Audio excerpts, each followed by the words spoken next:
Estamos ao vivo. Bom, estamos aqui então nessa noite, eu e Carolina. Meu nome é Ana, vou me apresentar primeiro. Eu sou monitora da UF em Direito Econômico e Financeiro, Direito Tributário. Eu esqueci de gravar o áudio. Calma aí. Acho que vou encerrar. Não. Tá, eu vou só começar a gravar o áudio.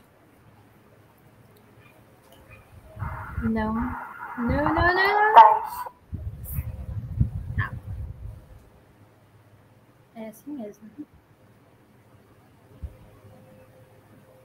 Tá gravando. Certo? Certo. Ok. Voltando. Bom, do início de novo, boa noite, eu sou a Ana, estamos aqui com a advogada Carolina Guimarães. Eu sou monitora da UF, de Direito Econômico e Financeiro, de Direito Tributário e Legislação Tributária. Bom, estamos aqui então nesta noite para o Monitoria Talks, que vai ser o meu podcast de projeto da monitoria.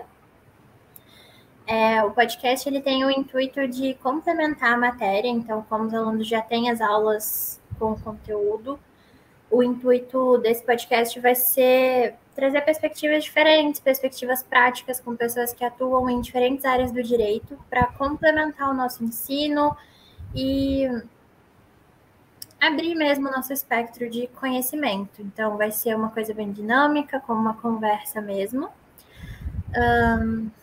No episódio de hoje, nós vamos falar com a advogada Carolina Guimarães.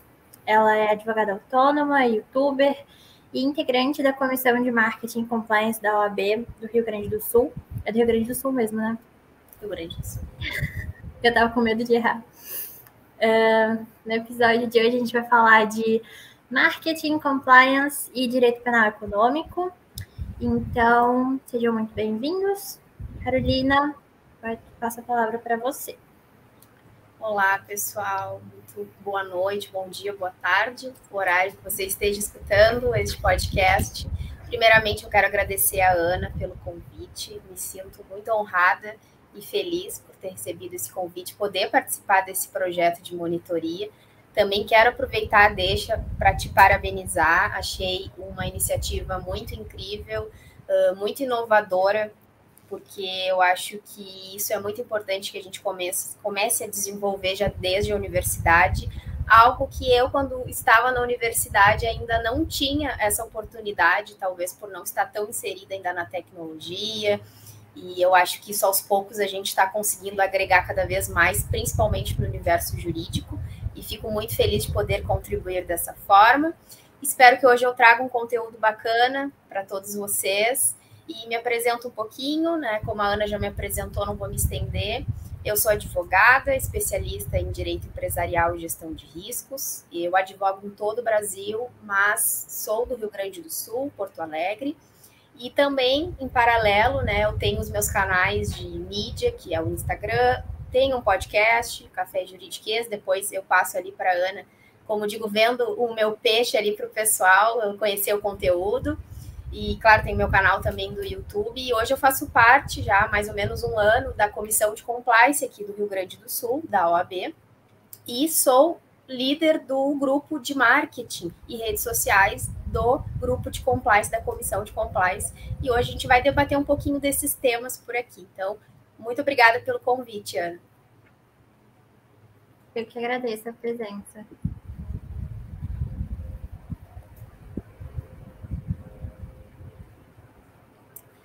Então, eu acho que a gente pode fazer de uma maneira bem dinâmica mesmo.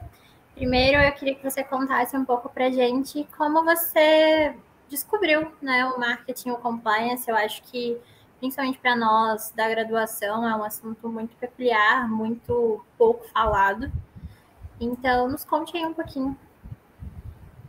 Então, vou contar a minha história. Eu entrei na faculdade de Direito com aquele viés concurso público, como eu acho que a maioria dos estudantes ingressam, né?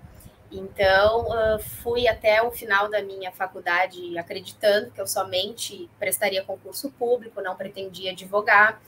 Só que a vida ela é muito engraçada, né? E como eu digo muitas vezes, a gente paga pela língua, porque a gente fala que não vai fazer algo jamais, e aí quando vê, no futuro você está fazendo aquilo, né? Foi o que aconteceu comigo. Eu me formei e logo em seguida, ao pegar minha carteirinha de habilitação profissional, eu pretendi começar a advogar muito despretensiosamente enquanto eu fosse continuar estudando. Mas o que aconteceu? Acabei me inscrevendo numa pós-graduação em Direito Empresarial. Na época, eu sempre fui muito penalista, então gostava do direito empresarial, mas jamais pensei que eu fosse ir para essa área. Acabei me interessando porque eu comecei a estudar um pouco de direito penal econômico, eu já gostava bastante da matéria federal, então eu queria muito prolongar para esse lado, ir para o direito empresarial, para o penal econômico, para o direito penal empresarial. Então, eu disse, preciso de uma base. Comecei pelo direito empresarial, assim, na base, né? Ou, como diz o puro. E nesse paralelo, eu comecei a me interessar e conhecer a matéria do compliance. Acredito que, como a maioria dos estudantes, mas hoje a gente está tendo um pouco mais de acesso a esse conteúdo, principalmente aqui no Brasil, porque o compliance ele não é uma matéria nova, mas para o Brasil a gente ainda enxerga isso como novo. E nas faculdades isso, infelizmente, não é tão abordado. Eu não sei hoje, mas na minha época a gente nem falava em compliance. Então, foi algo que eu descobri ali junto com os meus estudos. E comecei a me interessar, porque andava em paralelo com direito penal econômico. E nesse meio tempo eu comecei a fazer cursos básicos de compliance, comecei a me aprofundar, ler bastante livros, comecei a me interessar pela matéria. E, conjuntamente, eu criei o meu Instagram profissional. Eu aproveitei o meu Instagram já pessoal e comecei a profissionalizar ele. Falando um pouquinho de direito, um viés muito básico, começando a mostrar o início da minha advocacia. E, enquanto eu ia estudando, eu comecei também a gravar vídeos sobre compliance, aquilo que eu estava aprendendo. Comecei a compartilhar também com as pessoas. E foi daí que eu comecei a criar o meu perfil profissional. Comecei a ter a ideia de criar um podcast para tratar de assuntos jurídicos e um pouquinho da minha trajetória profissional. E nesse meio tempo eu me vi indo por um caminho que eu comecei a gostar de especializar a minha advocacia nessa área, no empresarial, no compliance. Comecei a ingressar na comissão como membro convidado.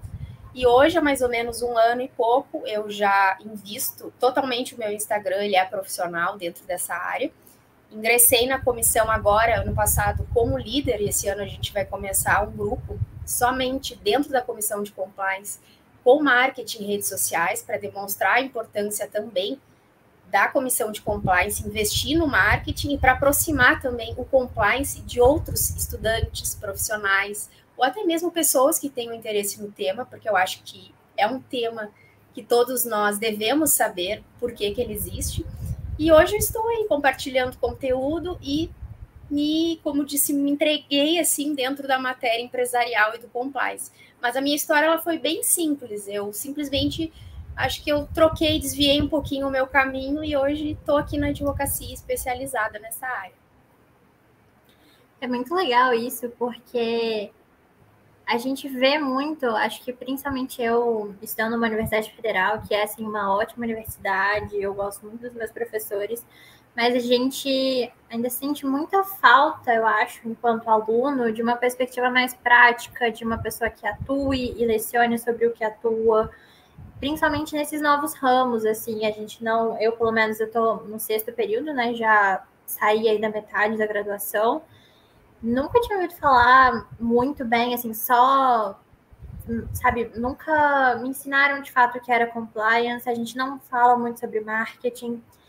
E são, hoje em dia, eu acho, características essenciais, né, para um profissional aí dessa nova economia. Você não estar inserido no digital, principalmente agora na pandemia, em que tudo é digital, é, assim, é como se você não existisse quase. Então, faz realmente muita falta. E é justamente esse o nosso intuito aqui, né? Mostrar para os alunos e para os outros colegas profissionais que existem outros caminhos, novos caminhos aí a serem trilhados e como trilhá-los, né? Então, eu queria que você explicasse um pouquinho para a gente como funciona essa parte realmente do marketing com compliance na prática? Porque pelo que eu estava vendo, tem muito a ver, me corrija, por favor, se eu estiver falando alguma besteira, mas tem muito a ver com privacidade também, né? Então, compliance, se eu não me engano, são as regras, né, que as empresas vão ter que seguir para estarem regularizadas. E no caso do marketing, tem muito a ver com privacidade de dados, o que é, né, também um assunto imprescindível nessa nossa nova era. Então, como que isso funciona? Então, Ana, partindo do ponto que você falou sobre hoje nós não termos como estudantes esse incentivo dentro do digital, e eu concordo com você. Então, acho que como um conselho assim inicial, antes de eu entrar nessa abordagem, eu já aproveito para reiterar algo que eu não fiz na minha época, mas eu tive a oportunidade de sair da faculdade já desenvolvendo isso. Então, eu não tive tanta desvantagem. Acredito que profissionais que se formaram bem antes, hoje, eles estão correndo atrás dessa inovação, de tentar se inserir na tecnologia. E eu acredito que muitos com um certo receio, porque quando você vive num tipo de padrão, e nós constantemente estamos nos transformando como mundo, como sociedade, nada mais é como antes. E daqui no futuro, nada mais vai ser como hoje. Então, nós precisamos estar preparados para essas mudanças, como elas sempre acontecem. E então, como estudante hoje, eu acredito que vocês têm a vantagem de começar já desde agora a desenvolver o que a gente chama também dessas soft skills, que não deixa de ser estar inserido no digital, ter o desenvolvimento da comunicabilidade, tanto ela pessoal como no digital. Enfim, outros, né, skills que a gente chama, que são habilidades que não só a técnica jurídica. Hoje, um profissional, bom profissional, ele não é contratado somente por saber o direito dentro de uma matéria ou por ele ser especialista em uma área, ele tem que ter outras qualidades. É o que a gente chama de profissional slash, ele é um pouquinho de tudo. Nossa, então, sim, desculpa te interromper, mas é exatamente isso. Eu fiz uma entrevista esses dias para um projeto da faculdade mesmo, uma empresa júnior, e eles queriam que a gente se apresentasse, fizesse uma apresentaçãozinha básica de slides. E eu bati muito exatamente nesse ponto, porque eles queriam que a gente demonstrasse, né, quais habilidades a gente já tem e como isso agrega a empresa. Então, eu busquei fazer uns slides falando exatamente, eu tinha um slide específico falando de soft and hard skills, né, que para quem não sabe, soft skills são aquelas habilidades mais abstratas, né, que tem mais a ver com seu caráter pessoal, desenvolvimento pessoal, como você falou muito bem da oratória, comunicabilidade. E hard skills, habilidades técnicas, né? E, assim, isso é muito importante. A gente tem até o privilégio de ter outros projetos na UF que já deram palestras falando desse assunto. E, realmente, assim, é essencial. Eu acho que eles até gostaram bastante. Eu não sei ainda se eu passei na entrevista, mas acho que eles gostaram do slide. Ai, que legal, Ana. Eu vejo que você é bem engajada nisso, talvez muitos dos seus colegas também, pela oportunidade que vocês têm na universidade. Eu fico bem feliz, assim, de ver que o ensino hoje, ele está se transformando junto com a tecnologia. O caminho, ele é esse. Então, hoje, não estar inserido no digital, seja você qual profissional for, de qualquer área, você está meio apagado. A gente não pode estar só no mercado físico, a gente tem que estar nos dois, né? Eu digo nos dois, não só no digital, no físico também. Então, muito bacana. Mas, para não me estender muito e responder a sua pergunta, vamos lá. Eu vou introduzir aqui o tema do compliance inicialmente, para quem talvez não saiba o que ele significa e não se assuste muito com alguns termos aqui que a gente comece a entrar, para eu ir diretamente no marketing. O compliance, via de regra, ele é estar em conformidade. Estar em conformidade com a legislação do país que você está, estar em conformidade com a legislação estadual, estar em conformidade também com a ética, os preceitos éticos e morais que hoje a gente tem. Mas para que o compliance ele exista, ele seja efetivo, uma corporação, né, uma empresa, ou necessariamente não precisa ser uma grande empresa, hoje nós como profissionais autônomos, por mais que nós não tenhamos setores, nós temos que também estar em conformidade, né, para poder atuar. Depois eu vou entrar o porquê disso.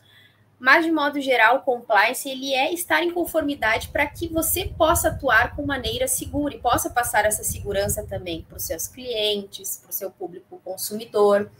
E o compliance ele vai cuidar de todas as estruturas internas e externas de uma empresa.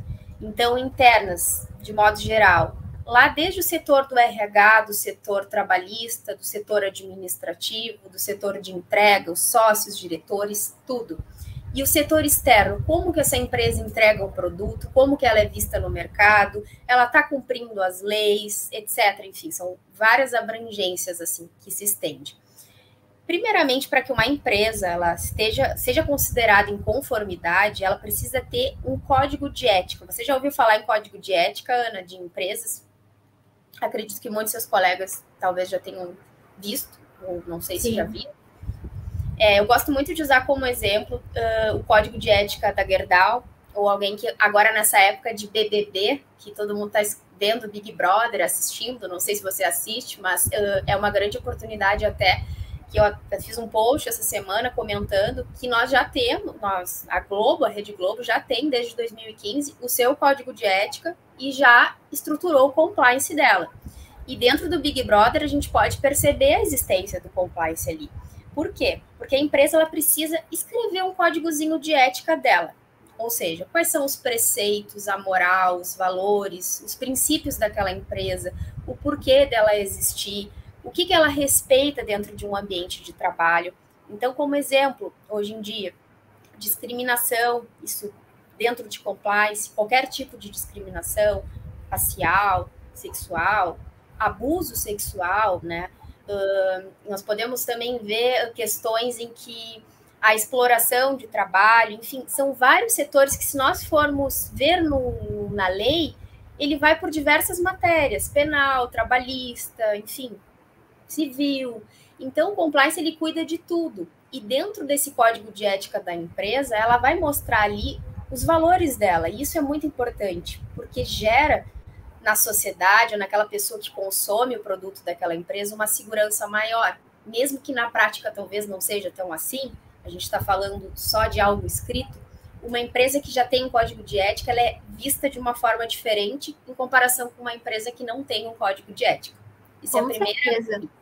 Eu não havia ouvido, enfim, nunca tinha ouvido falar especificamente do código de ética de empresas, mas tem o código de ética da própria OAB também, né, pra gente que vai advogar, ou você que já é advogada, então eu conhecia esse, e isso do consumidor e a ética eu achei muito interessante, porque eu fiz um curso de inovação aberta no passado, que era especificamente para mulheres, chama Women in Innovation, fala bastante do mercado de startups, enfim, e a gente teve uma aula em que a gente falou de ESG, né, que é práticas de sustentabilidade para as empresas, então, Environmental, Social and Governance, então, o ambiente, né, o meio ambiente, o social e a governança, né, que a governança entra justamente nessa parte de compliance e de estar em conformidade com as normas.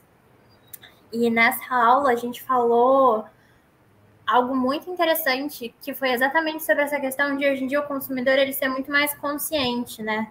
Então, se eu vou no mercado comprar um shampoo, eu vou querer saber se aquilo foi testado em animais, eu vou querer saber se é um produto vegano. Hoje em dia, acho que no Brasil a gente já tem até um pouco menos essa cultura do que lá fora, né?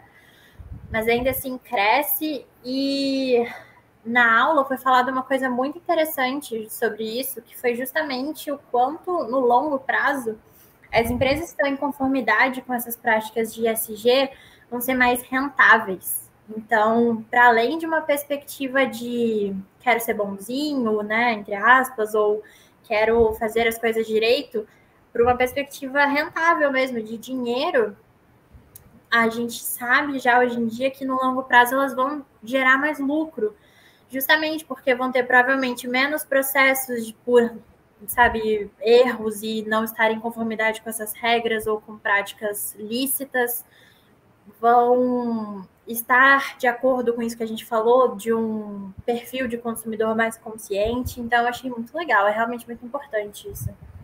Verdade. isso que você falou, a gente chama também de, dentro do mundo do compliance, due diligence. O due diligence, ele existe no compliance, principalmente no âmbito das contratações, para que vocês vejam a importância do compliance já agora no Brasil, porque nos Estados Unidos e na Europa isso vem de muito tempo atrás, lá desde a época que nós tivemos aquele boom dentro do setor imobiliário, também nos Estados Unidos. Sim. Mas hoje, no Brasil, existem estados que, dentro da sua legislação, inclusive no Rio de Janeiro, não sei se você sabe, no Rio de Janeiro, a legislação estadual, ela já prevê obrigatoriedade dentro de contratações licitatórias que empresas, elas estejam dentro do programa de conformidade, de integridade, tenham compliance, e esse compliance, obviamente, né, ele tem que ser reconhecido, e caso essa empresa que participe de um processo de licitação, ela não tenha um programa de compliance, ela não esteja em conformidade, ela não vai ser contratada por esses estados dentro de um processo licitatório. Então, se não me engano, é Rio de Janeiro, Espírito Santo, e tem mais alguns estados que já têm essa obrigatoriedade. Inclusive, aqui eu inserindo mais uma coisinha, mas não para complicar a cabeça de vocês, dentro desses contratos, inclusive, é prevista uma cláusula, que hoje a gente chama de performance bond, e essa cláusula de performance bond, ela cria a obrigatoriedade dos participantes dentro daquele, seja um processo licitatório ou de prestação de serviços, a obrigatoriedade de cumprimento. Então, tanto por parte do Estado, quanto por parte do contratado, né, daquela empresa. Então, para que se veja como o compliance hoje ele é muito importante, inclusive a nível federal, para contratações públicas. E uma empresa que hoje não tenha um compliance, um programa de integridade efetivo, não basta só ter um programa de integridade, eles têm que ser efetivo, ela muitas vezes perde contratos, inclusive a nível internacional. E o due diligence que eu comentei inicialmente com vocês é uma pré-investigação. Então, se, por exemplo, a Ana tem alguma empresa junto com seus colegas e ela quer prestar um serviço, vamos supor, seja uma multinacional, ou ela quer prestar um serviço de entrega de materiais, vamos supor que para Paris, estou dando um exemplo, e uma empresa de Paris, antes de fechar um contrato com vocês, ela vai investigar a empresa de vocês. Ela vai analisar, como a Ana falou, se não tem processos, a quantidade de processos, o objeto desses processos, como que é a empresa em si, a sua estruturação, e se ela observar que há algum risco prejudicial para o negócio, ela não fecha o contrato. Então, é através do due diligence que ela faz isso. Ela faz uma investigação e isso pode levar muitas empresas a perder parcerias, contratos e, consequentemente, dinheiro pela falta de compliance. Isso é muito interessante, é muito importante, né? Principalmente você falou a questão de, por exemplo, licitações, né? Então, a gente sabe, né, que o processo de licitações no Brasil é muito complicado e é muito importante, assim, eu não sabia, eu já tinha ouvido falar desse termo do diligence. Meu inglês não é tão profundo, eu estou aperfeiçoando. Mas é due diligence. Entendi. Mas o meu também não tá 100%. Eu já tinha ouvido falar, acho que até em alguma série, não sei, mas não sabia de fato, assim, a aplicação prática. Achei muito interessante. E passando para um próximo ponto, eu acho, gostei bastante do que a gente falou até agora, acho que está bem completo essa questão do compliance. Conta pra gente um pouco como está sendo essa tua atuação no digital, então, essa questão de prospectar clientes pelo Instagram ou pelo YouTube. Seu YouTube, você comentou comigo que é mais uma questão de lifestyle, né? Acho que é mais pelo Instagram que você atua como advogada. Mas, enfim, as duas coisas estão conectadas, né? Ambos servem como uma vitrine. Então, conta pra gente como é que tem sido. Então, realmente como você falou, né? Hoje eu tenho um canal do YouTube em que eu compartilho um pouquinho de conteúdo jurídico, mas não de uma forma tão maçante e complexa como no Instagram. Lá eu mostro um pouquinho também da minha rotina, para que estudantes e outras pessoas que talvez estejam numa mesma fase ou que vão passar por isso, elas possam acompanhar um pouco da minha trajetória profissional. Então eu divido, digamos, as minhas dores e delícias da profissão ali, com um pouquinho uns toques de vida pessoal, para que a gente não fique somente assim focado, né, em linha reta no tecnicismo jurídico, que é algo que eu abordo em outras plataformas. O YouTube, ele na verdade surgiu com essa ideia de compartilhar conteúdo com um pouco de vida, né? Porque hoje a gente tem que saber mesclar um pouquinho disso para nada ficar muito denso, para que as pessoas também vejam a vida real de que poxa, tô saindo da universidade, eu recebo às vezes mensagens, olha, já recebi muitas mensagens de estudantes que tinham incertezas da escolha, principalmente por influência profissional, por influência familiar, de que estavam indo para uma carreira muito concorrida, que não tinha mercado, que não sabiam se queriam cursar direito, e eu acho que isso é perfeitamente normal. Eu já passei por isso. E hoje, até hoje, como profissional, também tenho as minhas dúvidas e as minhas incertezas, então isso é completamente normal. Acho que eu tenho que dizer isso. Então lá eu divido um pouco dessa parte assim que eu já passei, passo, para que outras pessoas possam também se sentirem um pouco mais confortáveis de que aquilo é normal, de que outras pessoas também passam e que a gente pode ajudar dessa forma. E no Instagram eu compartilho, claro, um pouquinho da minha vida ali, mostro um pouquinho, me aproximo bastante dos meus seguidores, mas eu compartilho mais conteúdo voltado para a área do direito empresarial, do compliance, um pouco do conteúdo que eu produzo. Eu tenho um podcast, como eu falei, que é o Café Juridiquês, em que lá eu compartilho também um pouco mais de universo jurídico, inovação, tecnologia. Eu até estou voltando esse ano com um podcast, eu dei uma paradinha com ele nos últimos meses, mas muita gente partiu de lá, né, e me conheceu através de lá, como você também conheceu através do YouTube. Sim. E hoje eu vejo como fundamental estar inserido nas redes sociais, e eu agradeço porque muitas oportunidades me surgiram daí. Eu sou advogada autônoma, então eu estou construindo ainda, estou, né, em constante construção, mas tudo que eu conquistei até hoje foi com a ajuda de estar inserido nas mídias. Por isso que eu falo da importância para quem está começando agora, porque eu sou um exemplo disso. Eu vivi, continuo vivendo. Os primeiros clientes eu prospectei através do universo digital. Então, para mim, isso tudo é muito significativo, estar inserida hoje nessas mídias. E eu acho muito interessante, assim, como exemplo mesmo, para a gente que está de fora, para a gente que vai começar ainda, né? Eu ainda faltam 2 anos para começar a advogar, mas eu acho muito interessante porque você meio que reúne 2 mercados que a gente ouve muito que estão muito saturados, né? Que é a advocacia privada e o meio digital também, o próprio YouTube, o Instagram. Todo mundo fala que já está saturado, já tem gente demais. A gente ouve muito isso. Eu escutei muito no início da faculdade que tem faculdade de direito a cada esquina e que o mercado já está lotado de gente. E acho que até por isso, quando os professores perguntaram, por exemplo, na sala de aula, quem ali queria advogar de maneira privada ou quem queria o concurso público, 99% levantou a mão, assim, eu, concurso público, tô aqui para isso. A gente tem hoje em dia, inclusive, um mercado, né, do concurso público, de cursinhos e afins, assim como tem o mercado de cursinhos pré-vestibulares. Então, é muito legal, sabe, ver um exemplo de uma pessoa que atua no digital e na advocacia autônoma, sabe? E é muito legal isso que você falou também, de você mostrar o real, a dor e a delícia, né? Então, de uma maneira humana, de uma maneira que, sabe, você tá, acho que tem 2 anos, né, que você advoga, então, relativamente ainda tá no início e vai ter muito sucesso, com certeza, muitos anos pela frente. Então, é muito legal mesmo para quem tá de fora ver isso como um exemplo, sabe? E é bem isso aí, Ana, isso que você falou, de 99% dos alunos levantarem a mão, na minha época já era assim, inclusive eu era uma dessas pessoas, vou contar para vocês. Eu também. Olha aí, ó. E hoje você está mudando de perspectiva, não é? Sim, sim. Pois foi o que aconteceu comigo. E assim, eu não quero influenciar ninguém, né? A não ser pro direito empresarial, eu falo assim. Uma coisa, eu vou abrir meu coração assim para vocês, que é o que eu falo hoje, com a realidade do que eu vivo. Eu acho que a gente sente muito medo. Quando a gente faz uma escolha profissional, esse é um dos momentos mais importantes da nossa vida.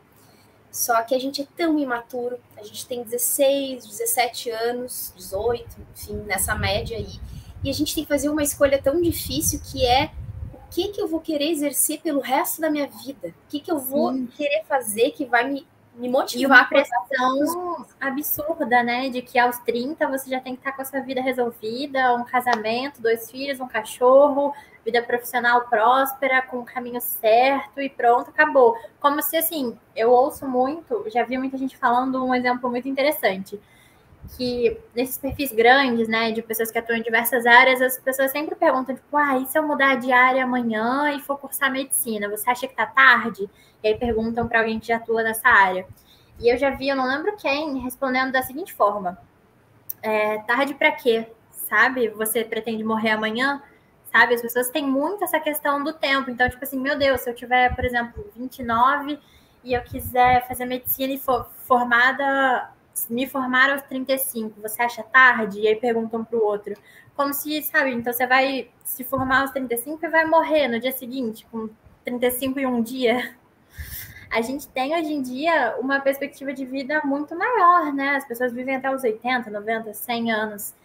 Então, sabe, é muito essa questão de perspectivas, acho, muito irreais. E o Instagram também está muito atrelado a isso, eu acho, com as expectativas que a gente coloca, né? Porque acho que ele, como posso dizer, deixou com uma magnitude maior, né? Assim, os exemplos que a gente tinha na vida normal, a gente vê ali de uma maneira, sabe, intensificada. É uma pressão social, né, Ana? Hoje, acho que tem muito uma pressão social e, às vezes, uma pressão familiar junto com isso. Sim. Que é a expectativa familiar sobre a gente, daquilo que talvez um familiar não alcançou e ele tem medo que a gente passe pelas mesmas coisas, que é perfeitamente justificável. Porém, a gente precisa quebrar esse paradigma, essa pressão social de que a gente tem que, aos 30 anos, estar com a vida pronta, formada, rico, bem-sucedida, com filhos, casada, que você tem que casar, que se você é mulher, você é obrigada a casar, e você tem que ter filhos. Isso não existe mais, assim como tantas outras coisas. Você faz as suas escolhas. E tá tudo bem se você tiver 40 anos e ainda não tiver rico o sucedido, mas que você continue correndo atrás do caminho para alcançar aquilo que você deseja, sabe? E eu acho que é perfeitamente justificável que aos 25 e aos 30 a gente se forme e se sinta frustrado pela profissão que a gente escolheu e queira migrar para outra profissão, porque a gente faz uma escolha muito cedo, uma escolha importante muito cedo. E eu falo isso porque eu ingressei em uma universidade, eu sou formada em nutrição, para quem não sabe, e eu fiz um outro curso totalmente diferente, mas por razões assim que eu tinha à época, e não era o que eu queria para minha vida. Eu tinha determinado que não era o que eu queria. E dentro desse meio tempo, para você ter uma noção, passou pela minha cabeça várias profissões. Ser médica, ser jornalista, ser meteorologista, ser arquiteta, enfim, tudo que vocês possam imaginar já tinha passado pela minha cabeça. Até que chegou um momento que eu olhei para o direito e ele olhou para mim e aí eu disse, é isso. E desde o primeiro dia da universidade eu sabia que era aquilo que eu queria. Mas, claro, a gente entra na universidade com medo, com as pressões sociais, né? Então, a primeira coisa que eu digo, assim, se permita. Independente da idade que você tenha, se não é aquilo que faz o teu coração vibrar ou fazer você levantar todos os dias com um sorriso, procure fazer aquilo que você gosta. Claro, a gente não vive só daquilo que a gente gosta, a gente precisa também de um retorno, né? Ninguém é hipócrita de dizer faça somente o que te faz feliz, mas não te dá dinheiro, não. Eu acho que tem que ser os dois ali, contrabalançar os dois, né? E entrar em um equilíbrio. Mas se permita mudar de opinião, permita mudar de área, até que você encontre aquilo que realmente te faça feliz. E o concurso público hoje, no Brasil, me perdoem muitas pessoas que são concursadas, eu tenho pessoas na minha família que são concursadas, mas daqui para frente isso não vai ser mais o caminho. E eu já digo isso para vocês. E vou já dar uma dica. Quem não está no digital agora, seja qualquer profissional, comece a pensar agora em entrar, inovar, porque daqui para frente a gente vai começar gradativamente a ser substituídos. Já estamos sendo substituídos por robôs, por sistema eletrônico, inclusive no judiciário. Então pensem bem, é por vocação, quero ser juiz, promotor, vai em frente, faça aquilo que você quer. Agora, eu estou escolhendo concurso público porque é a única saída, porque na verdade não é o que eu quero fazer. Então, tem alguma coisa errada aí, porque todos nós, independente de o mercado estar saturado ou não, Se nós queremos ser bom, realmente bom em uma área, e a gente se dedica àquilo, a gente vai passar perrengue, vai sofrer no início, mas a gente vai conseguir o nosso lugar, a gente vai conquistar o nosso lugar. Então, é o recado que eu dou. Eu estou nessa trajetória, ainda não conquistei aquilo que eu quero, mas eu sei que isso é possível. Então, eu digo para vocês, para quebrar esse paradigma. E uma coisa assim, a gente até fugiu um pouco ao assunto, né? Mas tá muito interessante, acho que é muito válido para eles ouvirem isso também, porque a gente está na universidade há um tempo de muita ansiedade, muita pressão, todos esses pensamentos passam pela nossa cabeça. Eu mesma, como eu disse, já pensei em fazer concurso público, já mudei de área também, porque eu sou formada em técnico em química, eu fiz médio técnico, então com 18 eu era técnica em química, fui do 8 ao 80, assim, né? Das exatas para as humanas em 1 minuto. Então, sabe, eu acho que é muito uma coisa que eu já discuti na terapia, inclusive, que é o fato de que a gente não é o nosso trabalho. Então, eu acho que muitas dessas questões acabam surgindo porque a gente coloca muita expectativa, e eu me coloco nesse lugar também de colocar muita expectativa nessa coisa que a gente vai realizar 8 horas por dia pro resto da vida, sabe? Como se tivesse que ser uma coisa definitiva, tivesse que ser certo, tivesse que ter sucesso. Qual a métrica de sucesso, gente, sabe? Qual é a sua métrica de sucesso? O que é sucesso para mim pode não ser sucesso para você. Não necessariamente sucesso vai ser ter milhões de seguidores ou milhões de reais na conta. Então, é muito importante refletir sobre isso, refletir que a gente não é nosso trabalho, sabe? Mesmo que você goste do que você faz, e que bom, espero que a gente possa ter esse privilégio sempre de fazer o que a gente gosta, mas, sabe, é muito também aquilo de que não necessariamente você vai ter um propósito de vida enorme, sabe? Não necessariamente seu propósito também vai estar ligado ao seu trabalho. Então, refletir sobre essas coisas, sabe? Principalmente a gente que ainda tá na graduação. Você pode mudar de área, você pode mudar de profissão, você pode dar a louca amanhã e vender sua arte na praia. Tá tudo bem, sabe? Acho que desligar um pouco o volume exterior, o ruído das pessoas, como você falou, da pressão familiar, amigos, das outras pessoas que a gente sempre acha que estão, né, mais sucedidas do que a gente, mais bem-sucedidas. E ver, sabe, realmente qual é o seu propósito, o que você gosta de fazer. Eu me questiono muito isso, assim, porque, como eu disse, eu já mudei de área, já mudei de escolhas dentro da faculdade. Eu queria muito defensoria pública, ainda acho a carreira muito legal, mas hoje em dia eu vejo que não é para mim, não tem a ver com o meu perfil. Então, hoje, por exemplo, eu estou em muitos projetos extracurriculares e muito legais, mas eu estou numa fase muito de me questionar isso. Qual é o meu propósito? O que eu estou fazendo que está alinhado ao meu propósito? Eu estou fazendo isso para me agradar, para atingir o meu sucesso, a minha métrica de sucesso, ou a dos outros? Sabe? Porque eu estava vendo um podcast de empreendedorismo e negócios esses dias, que se chama Os Sócios. Não sei se já ouviu falar, é com o Bruno Perini e a Malu Perini. E a convidada desse episódio era a Boca Rosa, a blogueira. E ela falou uma de várias coisas que eu achei muito legais nesse episódio, que eu gostei muito, que é assim, quando você está fazendo um negócio, né? Ela tem hoje em dia um império, acabou de abrir uma holding com os negócios dela, que é o Boca Rosa Company. Então, ela está aí há muito tempo e num crescimento exponencial, mas ao mesmo tempo ela teve muito fracasso e muito sucesso aí nesse meio. E ela falou uma coisa que eu achei muito legal, justamente sobre isso de propósito que a gente está falando agora, que é o quanto, quando você faz as coisas alinhadas ao seu propósito, alinhadas a quem você é, e mais do que isso, eu esqueci a palavra que ela usou, mas era tipo sobre a autenticidade, sabe? Quando você faz as coisas de acordo com a sua autenticidade, com o que você gosta, com a sua paixão, aquilo perdura, sabe? A gente ouve muito isso hoje em dia, de como as coisas são muito rápidas, muito mais instáveis, de como as carreiras no mercado de trabalho não têm mais aquela estabilidade.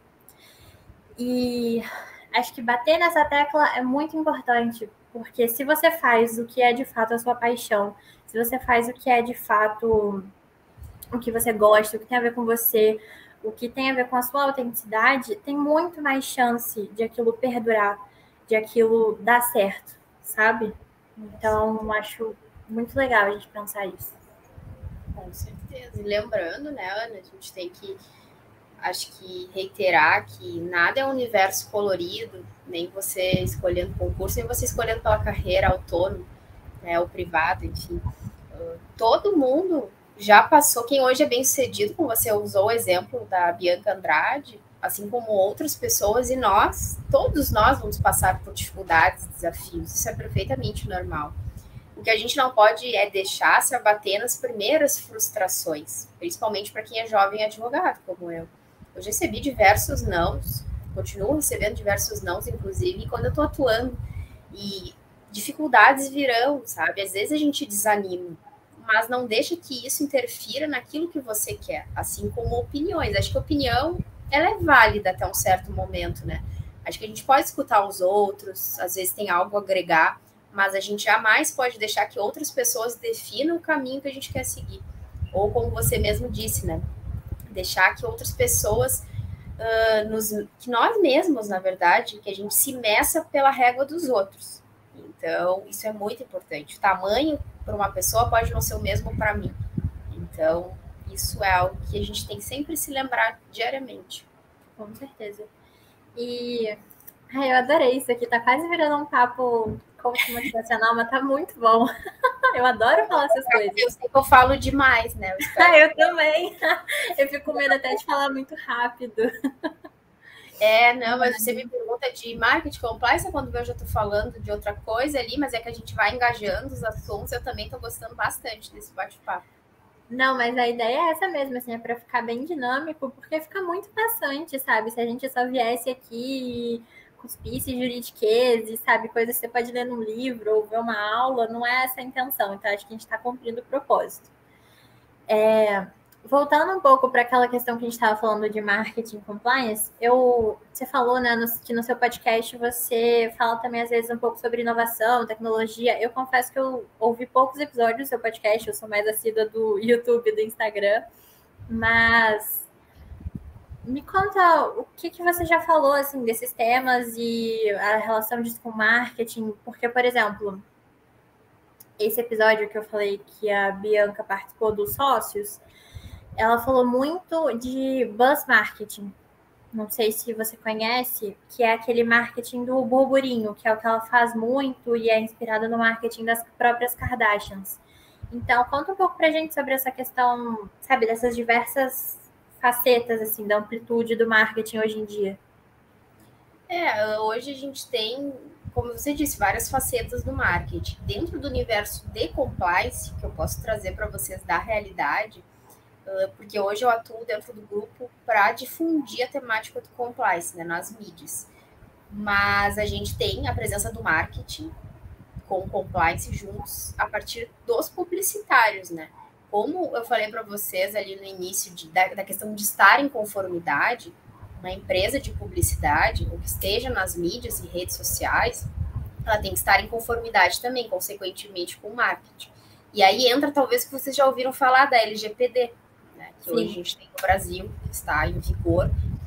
E o que seria isso, né? Vamos supor ali uma empresa de publicidade, e vou dar um exemplo para vocês, a advocacia, né? Advogados também que tenham sites, LGPD aí, mas você trata de dados de outras empresas ou até mesmo de pessoas, e você, dentro desses dados, são os dados sensíveis, você também tem que estar em conformidade, e aí a LGPD, ela está dentro do compliance. Então, por isso que a gente associa marketing e compliance, embora isso não seja difundido em termos de conteúdo, sabe, Ana? Não tem como difundir uma espécie de compliance dentro de conteúdos de marketing, como o inbound, marketing inbound, que eles chamam, esse outro que você disse, que esse eu não conhecia mesmo, esse termo, né, na verdade, do marketing em si, mas dentro do compliance, ele anda em termos da questão de estar em conformidade com o universo do marketing. Então, qualquer hoje profissional ou pessoa que lide com marketing, mídias sociais, ela tem que estar em conformidade, principalmente com a LGPD, que aí entra, né, com a questão do tratamento de dados. Isso é muito importante. Mas esses termos, assim, eu confesso para você que eu trabalho com o marketing na questão mais de difusão de conteúdo, né? E eu ainda sou meio novato nessa questão de termos. O termo da Bianca aí, ele é bem novo para mim, inclusive eu vou até olhar. Mas eu vejo como essa perspectiva aliada ao compliance, é estar em conformidade. A questão quem trabalha com o marketing, eles andam juntos, por questão de tratar de dados, de estar nas mídias. Isso, se eu não me engano, desculpa te interromper, mas se eu não me engano, teve até um provimento recente, né, da OAB sobre essa questão do marketing para os advogados. Isso se alinha, assim, porque da mesma forma que existe o compliance para as empresas, né, como a gente estava falando do código de ética, existe o código de ética da própria OAB para nós que vamos atuar como advogados ou para você que já atua. Então, nessa perspectiva, assim... Também, a gente não pode falar em termos de compliance para advogados, né? Claro, tem um grande escritório e tudo mais, mas o advogado, ele também tem que estar de acordo com normas, né? Sim. E, como eu reitero de novo, a LGPD é uma delas, porque a gente trata com muitos clientes, então a gente trata com dados desses clientes, e esses dados são dados sensíveis, né? São informações. Então, hoje, um advogado que tem um site, para difundir os serviços dele, ele tem que ter todo o cuidado da política de privacidade, né, aliado à LGPD, por essa questão. Mas não deixa de fazer parte do compliance, Ana. Só que, claro, ele está dentro do nosso código de ética. Então, ele não é um compliance em si, ele é dentro do código de ética. Né? Acho que eles não se misturam, mas eles são em paralelo. Não sei se eu estou me fazendo entender. E hoje, com essa mudança que a gente teve do marketing, que permite que os advogados mostrem um pouco mais do trabalho deles, principalmente na rede social, um cuidado que era o que a gente não sei, no início assim da pandemia, se você percebeu, mas talvez outros colegas, houve um boom de advogados no Instagram, muitos já bem-sucedidos, mostrando ali o trabalho, mas principalmente as conquistas pessoais, né? Então, num carro bom, comprando um carro bom, comprando uma bolsa de marca, viajando, enfim, né? Eu vi isso, é daquela regra que fala que os advogados não podem ficar ostentando, né? Hoje você não pode associar uma conquista material que você teve com a sua advocacia. Então, é um assunto muito delicado. E muitos advogados pensam, não, mas eu não posso mostrar um pouco do que eu conquistei.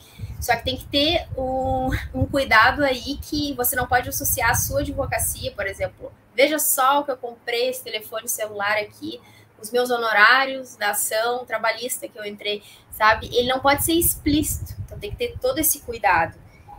E é estar também em conformidade, só que a gente direciona para o código de ética do advogado. Né? Eu não vou afastar a ideia de que o advogado ele também tem que respeitar, ter um programa de integridade na atuação profissional dele. Mas quando a gente fala em programa de integridade, a gente fala de cuidar de vários setores. Por isso que muitas vezes o compliance ele é visto mais para empresas, sejam elas pequenas, médias ou grandes. Hoje, o advogado ele tem que ter muito mais cuidado na questão como ele difunde o trabalho dele e como é o tratamento de dados dele com os clientes. E, claro, tem a questão das mídias, o código de ética. Então, eu acho que ele anda em paralelo com o compliance, né? Essa questão não estaria inserida diretamente com o compliance, mas em paralelo. E você pode trazer para a gente algum exemplo de marketing compliance de empresas para além dessa questão da LGPD? Vejamos bem, para além eu vou acabar entrando junto com a LGPD, mas vamos supor um exemplo. É porque a LGPD acho que é o exemplo mais clássico, né? Que está todo mundo falando muito agora. Então eu fiquei meio curiosa se tem algum outro exemplo prático para além disso, assim. Acho que a gente eu posso abordar aqui com vocês uma coisa bem simples, né? Mas questão de propaganda, tá? Vamos usar a Natura. A Natura hoje acho que é uma das grandes empresas, digamos assim, que ela consegue inserir a diversidade em todo tipo de propaganda que ela faz. Com certeza, ela deve ter um código de ética e conduta, que foi aquilo que eu falei para vocês que tem que ter no início. E, consequentemente, ela deve ter um programa de compliance dentro dela. Por quê? Porque se vocês forem perceber, dentro das publicidades da Natura, sempre há uma diversidade. Então, nós temos diversidade racial, diversidade, né, sexual, de escolha sexual. Isso, né, ele está dentro da questão da inclusão e da diversidade que ela usa. E, consequentemente, isso é dentro dos preceitos que seriam considerados éticos, morais hoje, dentro da nossa sociedade, dentro de um programa de compliance. Ela respeita a diversidade. Então, aí tem um exemplo de compliance que a gente pode conseguir observar. Se vocês começarem a observar as propagandas, até entrem no YouTube, vocês vão ver isso, a presença da inclusão, da diversidade. Ah, é uma coisa básica, Carol. Mas se vocês forem reparar, nem todas as propagandas ainda têm isso. A gente está começando até agora. E isso é um exemplo de compliance. O programa, né, do compliance e marketing. O Big Brother, ele é um exemplo, porque ele segue o código de ética e conduta da Globo, da Rede Globo, mas também nós temos dentro do programa diversidade, né, dentro desse aspecto, e temos também publicidade dentro do programa. O marketing do Big Brother, em consonância junto com os participantes. Mas eu acredito que, assim, Boticário, Natura, eu acho que a Natura em específico, ela abrange bastante, ela bate bastante nisso, né, o que fez ela já vencer, ganhar prêmios, inclusive, por causa disso, ser considerada uma grande empresa em termos de inclusão e diversidade, porque ela aborda muito. E a gente pode associar isso entre marketing, a publicidade dela, com o viés de compliance. E se nós procurarmos, com certeza eles já devem ter um código de ética e conduta, porque eles são muito organizados nesse termo. E acho que essa é uma visibilidade que a gente pode ter aí de publicidade, marketing e compliance juntos. Sim, confesso, dando mais piada aqui no seu podcast para poder dar uma olhada nos temas. Eu vi que você tem um episódio sobre Clubhouse e um sobre TikTok. Sim. Você pode falar um pouco pra gente disso, da questão da atuação dos advogados nessas redes sociais? Clubhouse, eu confesso para vocês que eu já abandonei, eu entrei uma época, eu acho que eu nem sei como é que ele tá agora. Mas hoje em dia que quase ninguém usa, né? Eu acho que quase ninguém usa, mas quando deu ali o boom inicial do Clubhouse, muitos advogados estavam lá abrindo salas e muito interessantes. Tinham profissionais ali, juízes, gente compartilhando junto com advogados conteúdos excelentes. Eu tive, né, a oportunidade de participar no início e eu achei que foi um momento ali em que o advogado, o estudante até de direito, poderia aproveitar e ingressar naquela plataforma para absorver conteúdo e também para dividir. Hoje eu acho que já não tem tanta vantagem assim, né? Nós já migramos para outras plataformas. E o TikTok, ele hoje continua com um grande volume, né? E tem muitos advogados produzindo conteúdo no TikTok. Esse podcast, esse episódio que eu fiz, eu até disponibilizei ele no YouTube, e ele é um pouquinho polêmico, porque há colegas que concordam com a presença de advogados no TikTok e outros que não concordam. Isso é algo muito pessoal, né? É interessante porque, recentemente, né, com a terceirização do trabalho aumentando e a uberização do trabalho, né, essa chamada nova uberização do trabalho, que é justamente essa questão da diminuição do vínculo empregatício, né, um mercado muito menos formal, a partir de empresas como Uber, iFood. Agora a gente tem a tiktokização, né? Não sei se eu estou falando certo, das profissões, que é esse boom de todo profissional precisa estar no TikTok, fazer dancinha, e quem não gosta de fazer dancinha. É realmente um assunto polêmico, assim. É polêmico, mas eu acho que assim, eu acho que o profissional que está ali no TikTok, ele também não está atrapalhando quem não está, né? Eu acho que vai muito pela questão do consumo. Quem é o seu público-alvo, seu nicho? Ele consome TikTok? Sim, só ele está válido para você, né? Mas é muito pessoal, porque há profissionais que, de certa forma, condenam outros que estejam ali no TikTok fazendo dancinha e tudo mais. Só que para aquele profissional pode estar dando certo, entendeu? Então, é que eu acredito que tem muito a questão daquela advocacia arcaica que a gente tem, né? Que recém está começando a se inserir no digital. Eu vou confessar para vocês, eu não faço parte do TikTok. Nos meus conteúdos, se vocês forem observar, vocês nunca vão me ver dançando, Mas não é porque eu acho que tá errado e tudo mais. É porque a visão profissional que eu quero passar para o meu público-alvo e a pessoa que eu sou, ela quer produzir conteúdo de outra forma. Eu acho que eu quero fazer os meus espectadores, digamos, né, os meus futuros clientes, os meus seguidores, aqueles que estão ali me acompanhando, enxergarem o que eu tenho para passar de uma determinada forma. Então, para mim, fazer dança ali não vai ser o que vai conseguir prospectar a atenção que eu quero. Mas para outros colegas, eu vejo até conteúdos geniais, assim, né, de dança, de explicar, principalmente direito do consumidor, enfim, tem uma criatividade massa ali. O que eu só acho que tem que ter cuidado é para não banalizar muito isso em relação à profissão, porque ainda como advogados a gente tem que manter um certo padrão.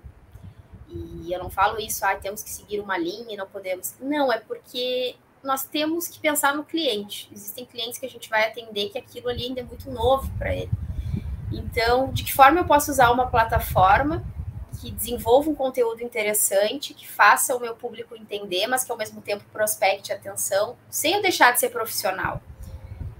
Eu vou usar um exemplo assim, talvez, espero que ninguém me condene, né? Mas supondo uma empresarialista no TikTok sambando de biquíni e falando sobre direito societário. Pensa, mas vocês vão achar isso meio estranho? Eu não sei, eu acharia estranho, assim, eu ia pensar assim, eu não sei se eu contrataria essa advogada. Aí vocês vão dizer, mas isso é preconceito. E eu não acho que é preconceito, é porque você quer uma pessoa que seja mais séria em determinada área. E a pessoa tá sambando aqui. Eu acho que vai muito também do fato de que, no fim do dia, a gente é muito mais conservador do que a gente imagina, né? A gente sabe disso com as eleições, assim, ninguém imaginava que o Bolsonaro ia ganhar, foi lá, ganhou. No fim do dia, todo mundo é ligeiramente conservador, todo mundo teve uma educação, sabe, mais restrita. E realmente, como você está falando, é muito novo e aí acaba assustando, gera, sabe, polêmica. E eu achei muito interessante todo esse papo para pegar aqui um gancho, porque você está falando exatamente da imagem que você quer passar, né, enquanto advogada. E a gente sabe hoje em dia que tudo comunica, né? Tudo que, desde a maneira como você fala, né, como você pode falar muito melhor sobre isso, porque você é coaching de oratória, desculpa, não sei o termo. Sou mentora em oratória. Mentora em oratória, isso, obrigada. A gente sabe que roupa comunica, maquiagem, jeito de falar, de se portar, tudo comunica.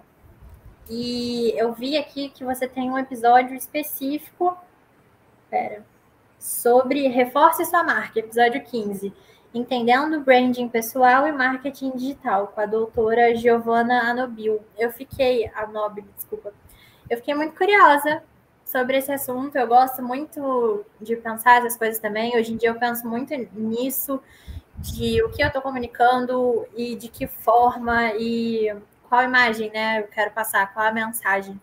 Então, conta aí um pouco pra gente. Esse episódio foi com a doutora Giovanna, até bem interessante, porque ela é bem especialista nessa área de branding, né? Eu convidei ela para conversar comigo. Ela me deu vários dicas, inclusive aconselho a escutar, porque tá bem interessante. Ela é mais fera do que eu, né, nesse assunto, nem se compara. Mas a questão, assim, quando a gente fala em oratória, a gente tem que entender que não é só falar, comunicabilidade, assim, em si. Porque a gente, exatamente como você falou, a gente se comunica de várias formas. Até de estar calado aqui parado na frente de uma câmera. Não preciso abrir a boca. É a forma como eu estou. E hoje a gente tem que entender que nós somos uma marca. Né? A marca, ela não é só o nosso nome, aquilo que a gente constrói uma empresa, mas nós como pessoas somos uma marca. A Ana é uma marca, a Carolina é uma marca, você aí do outro lado é uma marca. E se você tem um objetivo, principalmente profissional, você tem que se dar conta de que você, como marca, é visto e vai refletir alguma coisa na outra pessoa. E muitas vezes pode não ser aquilo que você quer. Sim. E quando eu gosto muito de usar como exemplo, que é o que eu falo das minhas mentorias, quando a gente não está alcançando aquilo que a gente quer, né, reiteradamente, tem alguma coisa errada. Daí a gente tem que parar e analisar o que será que está errado, né? A forma que eu me comunico, como? Na fala, no olhar, né? Na forma como eu me porto, na forma dos meus gestos, na forma com que eu me visto, enfim, na forma com que eu produzo conteúdo. São vários caminhos aí, é aí que a gente tem que analisar. E como profissional, a gente tem que se preocupar muito com isso.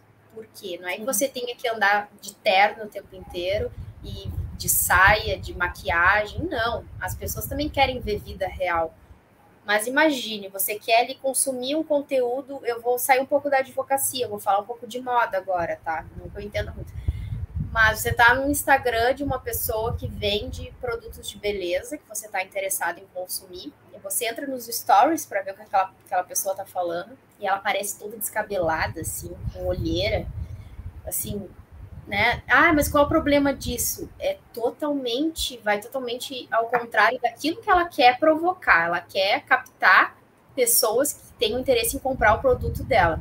O que seria adequado? No mínimo que ela estivesse um pouco mais arrumada para apresentar o produto dela, para que aquela pessoa tenha interesse. Porque o que a gente, como consumidor, a gente, antes de qualquer compra, a gente consome com os olhos, com aquilo que a gente imagina. Então a gente olha para aquela pessoa, a gente vê, nossa, aquele batom deve ser o que ela tem, ou nossa, ela tá bem vestida, assim, bem alinhada, porque alguma coisa dá resultado ali no que ela faz, ou aquilo que ela tem talvez esteja ligado, eu também quero.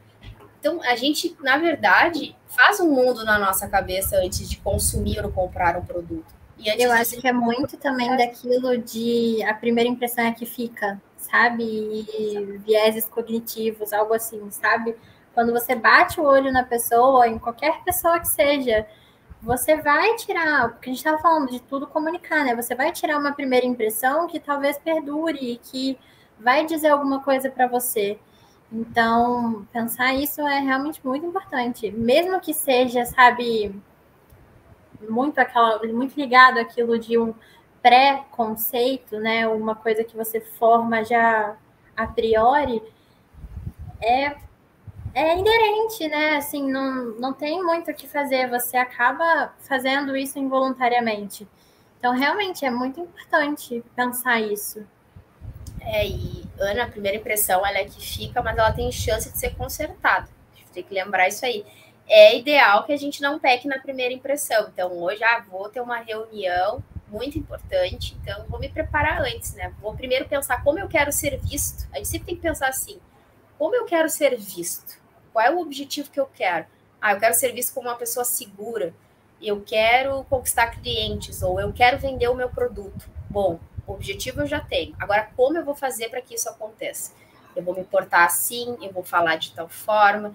Dentro da oratória, a gente tem várias estratégias, assim, de maneira de falar, de gestos para usar, o olhar, tudo assim tem estratégia aí dentro, né? Mas isso é muito importante que a gente saiba, porque faz diferença. E assim, isso me lembrou muito um episódio de The Bold Type, que é uma série que eu gosto muito, não sei se você já viu, tem na Netflix. É maravilhosa. Muito bom, mas assisti a primeira temporada. Assiste tudo. Eu assisti até a quinta, infelizmente já acabou, é maravilhosa. Fica aí a dica para o espectador também. A gente vai ter um momento dica cultural depois, mas já fica essa dica bônus. The Bold Type é perfeita. Mas enfim, isso me lembrou um episódio em que a Jane, que para quem não viu a série, é uma jornalista numa revista de moda, ela vai fazer uma matéria de cunho político sobre uma congressista. E aí ela percebeu que essa congressista usava a moda como uma cortina de fumaça. Então, toda vez que ela ia votar uma pauta ambiental, por exemplo, e os eleitores dela esperavam que ela votasse, sei lá, um exemplo, contra o desmatamento na Amazônia. E aí ela ia lá e votava a favor, né? E aí o que ela fazia? Usava uma roupinha horrenda, um terninho verde-limão com um chapéu com papagaio, porque ela sabia que todo mundo ia focar tanto na roupa que iam falar só sobre o que ela estava vestindo e não sobre o que ela havia feito. E é muito importante isso, porque a gente sabe hoje em dia que a gente, enquanto mulher, é muito mais olhada nesse aspecto do que um homem. Até porque a roupa de um homem é o padrão terninho que você usa para casar, para trabalhar, para N coisas, que não muda, não varia muito, sabe? No máximo o cara vai usar um terno cinza claro ou um preto. A gente não, a gente tem mais opções. Tem um podcast, inclusive, do episódio do Mamilos, que fala exatamente sobre mulher, roupa e trabalho, com 2 mulheres que escreveram um livro com esse mesmo nome sobre esse tema. E elas falam exatamente dessa questão do terninho, sobre como, quando a mulher começou a trabalhar, a gente se adequou àquela norma social. Então, a gente foi e usou o terninho também, né? Então, é muito importante pensar sobre isso, porque a gente vai ser 2 vezes olhada, 2 vezes mais julgada. Eu já escutei no meu local de trabalho de que eu deveria escolher entre ser bonita e ser séria, porque se eu usasse uma roupa formal e uma maquiagem, eu estava sendo não séria, não sei nem como definir, tamanho absurdo. Então, sabe, a gente vai ser mais julgada. Então, é importante saber disso para se prevenir, porque, infelizmente, eu vejo hoje em dia que a gente ainda tem muito que jogar as regras do jogo, sabe? Porque o mercado ainda é muito, muito, muito conservador, muito machista. Então, pensar sobre isso como uma maneira de prevenção também. Com certeza. Ana, e eu acho assim, tudo que você falou, com certeza, assino embaixo. Eu acho importante a gente se preocupar com a forma que a gente se apresenta, né? Mais uma vez, porque somos uma marca, então a gente tem que ter essa noção. Mas, como você disse, esse absurdo aí que disseram para você em questão de trabalho, que é o que a gente enfrenta em muita coisa, assim como quem é empresarialista, principalmente mulher, sabe que a gente ainda tem uma visão muito machista desse universo de atuação jurídica, que a gente está quebrando aos poucos, de ver mulheres atuando na área do direito empresarial, que na visão de pessoas um pouco mais arcaicas, a empresarialista, a advogada, ela anda só de terninho sóbrio, sem maquiagem também, não tem Instagram, jamais faria TikTok. Ah, que horror, meu Deus. YouTube, nem pensar.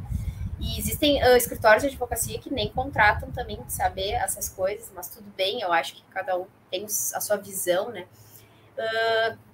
Mas eu acho que a gente não pode deixar de mostrar a nossa personalidade na forma que a gente se veste, na forma que a gente se apresenta.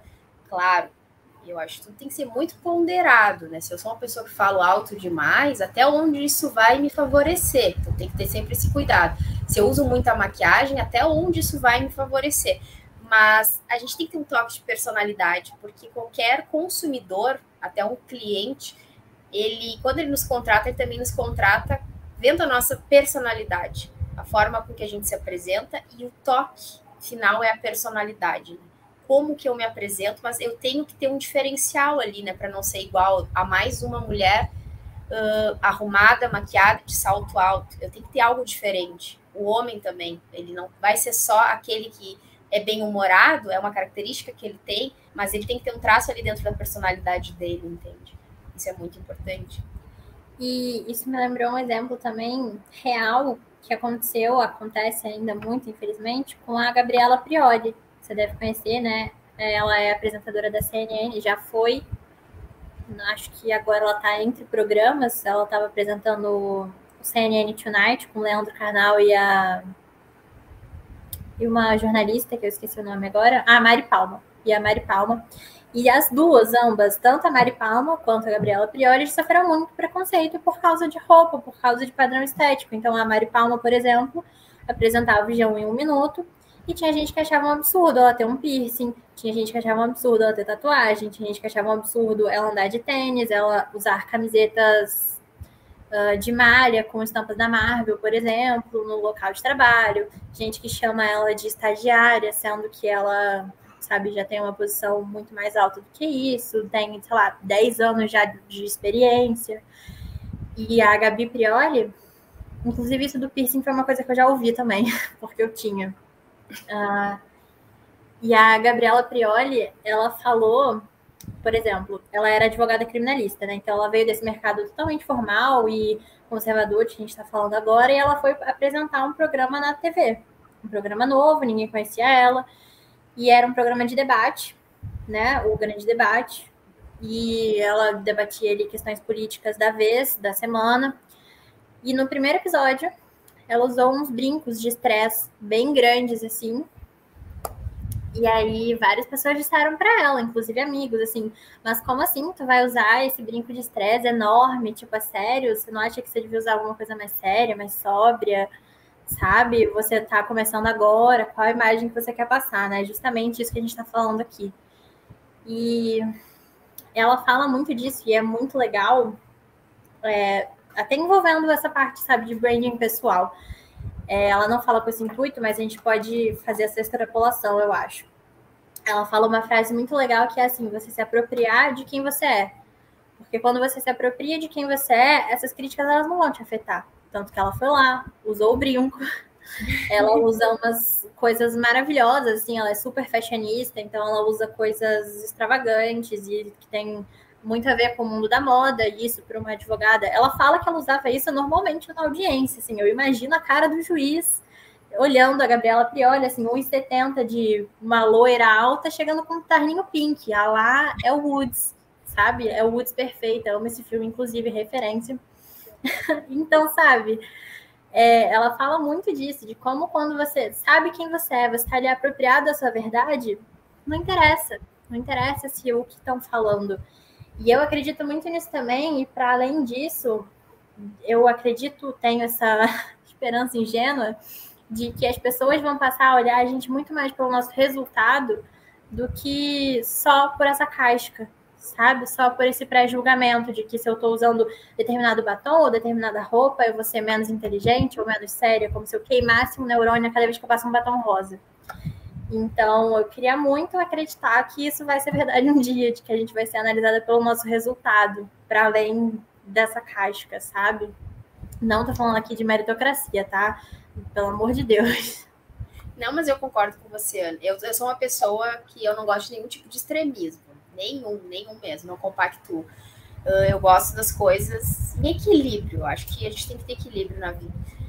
Mas isso é um assunto muito delicado, né? Porque realmente a gente olha muito para o superficial. Eu não vou mentir que eu acho que a gente tem que seguir um certo padrão de conduta para algumas coisas, né? As nossas condutas, elas têm que ser condizentes com o momento. A gente não pode também dizer que não, né? Então, se é um momento sério, eu não vou estar rindo. Vamos supor que eu vá num funeral, eu vou ficar rindo dentro do funeral, né? Enfim, são coisas assim coerentes. Eu acho que a gente tem que aprender a ser coerente. E na nossa profissão e na forma com que a gente se apresenta também. Isso não te impede de se vestir como você queira. Agora, claro, como eu disse, a gente tem que ter consciência de que nós somos uma marca e a forma com que a gente se apresenta, ela produz resultados. A pessoa, ela quer ver a sua personalidade, mas você tem que saber dosá-la também. Não vai chegar e extravasar e mostrar tudo, ou numa reunião, eu acredito assim, eu não vejo nenhum problema de fazer uma audiência de terno pink, muito pelo contrário, eu acho que eu iria até usar, porque eu adoro cor, neon, enfim, qualquer coisa. Mas, claro, eu não vou chegar numa audiência de decote, top, barriga de fora. Eu, Carolina, não vou fazer isso porque eu acho que eu ainda tenho que seguir um padrão dentro da advocacia em questão de respeito também. Teve até um caso recente em que aconteceu exatamente isso, né? Que foi aquele caso da doutora Deolane, que ela usou exatamente um cropped embaixo da toga de advogada e foi extremamente polêmico, assim, exatamente por causa disso. E eu concordo com você, eu acho que tudo realmente tem um limite, né? A gente ainda tem que seguir uma ou duas regras básicas, senão vira um carnaval também. Mas saber, sabe, o que eu tô realmente impondo de limite razoável, que eu tenho que respeitar ali aquele ambiente e aquele decoro e aquela conduta e aquele espaço e a imagem que eu quero passar, até que ponto eu estou fazendo isso e até que ponto também eu estou, às vezes, me podando para me adequar a uma regra patriarcal e conservadora demais, sabe? Porque eu acho que ainda tem muito disso, dessas pessoas que fazem essas críticas, se esconderem atrás dessas regras de decoro e de boa apresentação pessoal, sabe? Não tô, sabe... Usei o bom senso para ouvir o que eu tô falando, tá, gente? Eu não tô dizendo que todo mundo que fala isso faz isso, mas, sabe, geralmente é o que você escuta quando você vai, sabe, receber uma crítica assim, é de que, o ambiente é mais conservador, você tem que se portar de tal forma. Então, uma questão de bom senso mesmo, sabe? Pra gente saber, a gente mesmo analisar o que eu tô fazendo que é por mim e pra mim, e o que eu tô, às vezes, seguindo uma regra que deveria ser quebrada. Exatamente. É bem o que você falou, né? Eu acho que bom senso é a palavra, assim, né? bom senso, a gente não pode se submeter e deixar de ser quem a gente é para agradar certos padrões, né? Mas a gente tem que ter bom senso e, claro, e coerência, né? Acho que como com tudo. E sempre isso vai ter que ter um pouquinho, porque senão, como você disse, vira um carnaval, né? A gente precisa ter certos regramentos. Não, isso não te torna uma pessoa ditatorial, enfim, alguma coisa. É questão de bom senso. A gente precisa de ter limites em qualquer área da nossa vida, né? Senão, qualquer resultado, se ele vier, ele vai ser a curto prazo, né? Talvez seja para nos frustrar. Então, é muito importante ter esse cuidado. Eu tô roubando aqui de novo e olhando seu podcast. Sem problemas. Tem um episódio muito interessante também, que é o episódio 16, que fala... Eu vou deixar os links, tá, pessoal? Quando eu for baixar esse episódio em alguma plataforma, relaxa que eu vou deixar todos os links aqui do canal da Carolina, do podcast, dos episódios citados, dos episódios sem ser os da Carolina que eu tô citando também, como o do Mamilos, das indicações de série e outras dicas que a gente vai dar. Então, episódio 16, as 5 etapas do processo de inovação para quem quer se manter no mercado. Fala aí um pouquinho pra gente do que você falou no podcast ou alguma coisa que isso te lembra. Olha, menina, eu não lembro qual foram as que eu mencionei, mas tem tanta coisa, acho que faz tanto tempo que eu gravei isso, acho que foi em 2020, não lembro. Foi. E foi o que foi me surgindo na cabeça à época, mas que eu vejo, né, como importante. Hoje, tecnologia, né, importantíssimo para a gente inovar. Questão de produção de conteúdo, algo que eu acho fundamental, não estar só em uma plataforma, porque a gente, como consumidores do digital, a gente sabe que há um tempo atrás o Facebook era febre, hoje já não é mais, nós temos o Instagram, outras plataformas, que não sei quem é da época aí do Orkut, mas eu sou. Eu era criança, mas eu tava lá. MSN, ICQ, enfim, a gente está em constante transformação. Eu sou dessa época, tá? Não é para vocês contabilizarem a minha idade, por favor. Mas eu sou dessa época.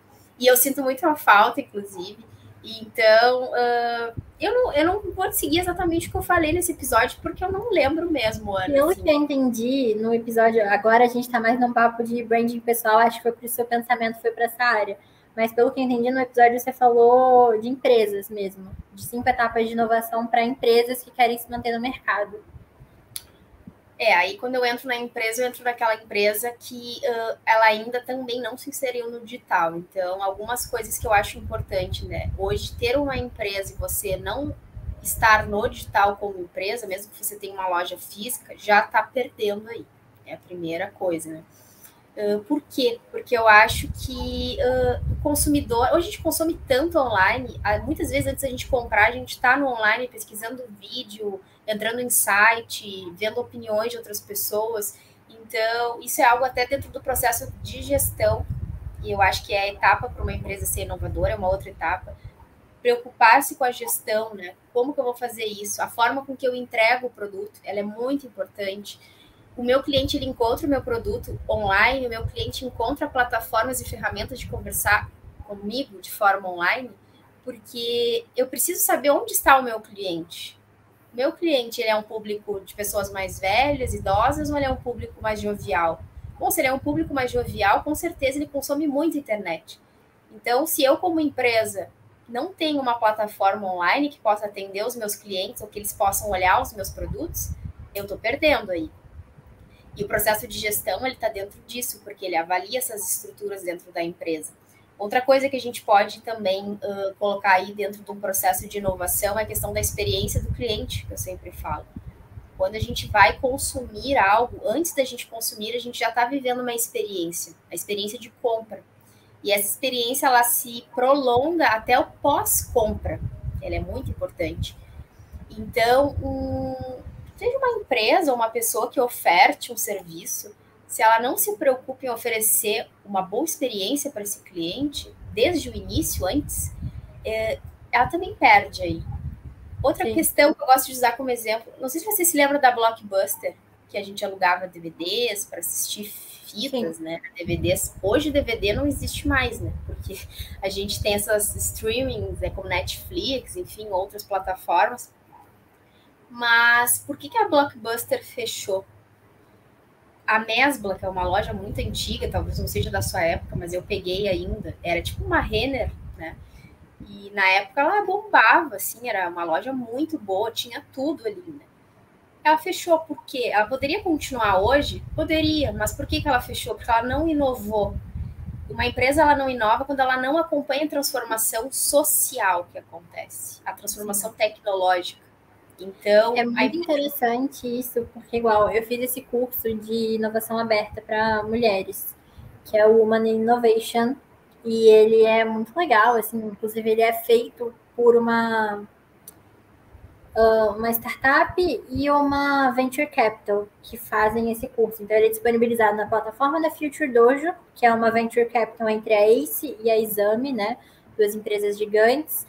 E ele é, digamos assim, ministrado e elaborado pelo pessoal da Bitumami, que é uma startup. E o curso é muito bom, assim, excelente. Ele é voltado só para mulheres que querem se inserir nesse mercado de inovação aberta, startups, e estão procurando aí uma mudança de carreira, uma inserção nesse mercado, como é o que eu estava buscando. Recomendo muito o curso.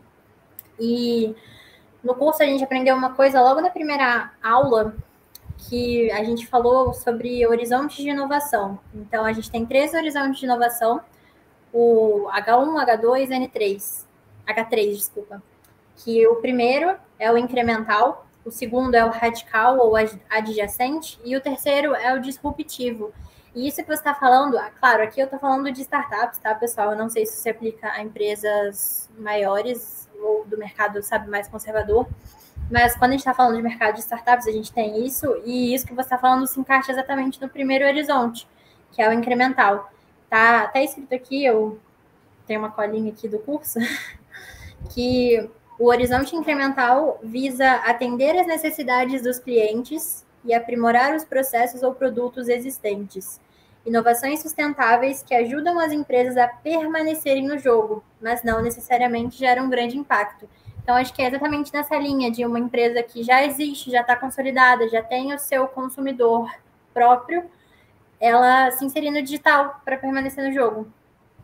É um exemplo também, para quem se interessar pelo assunto, de uma empresa de tecnologia de inovação disruptiva.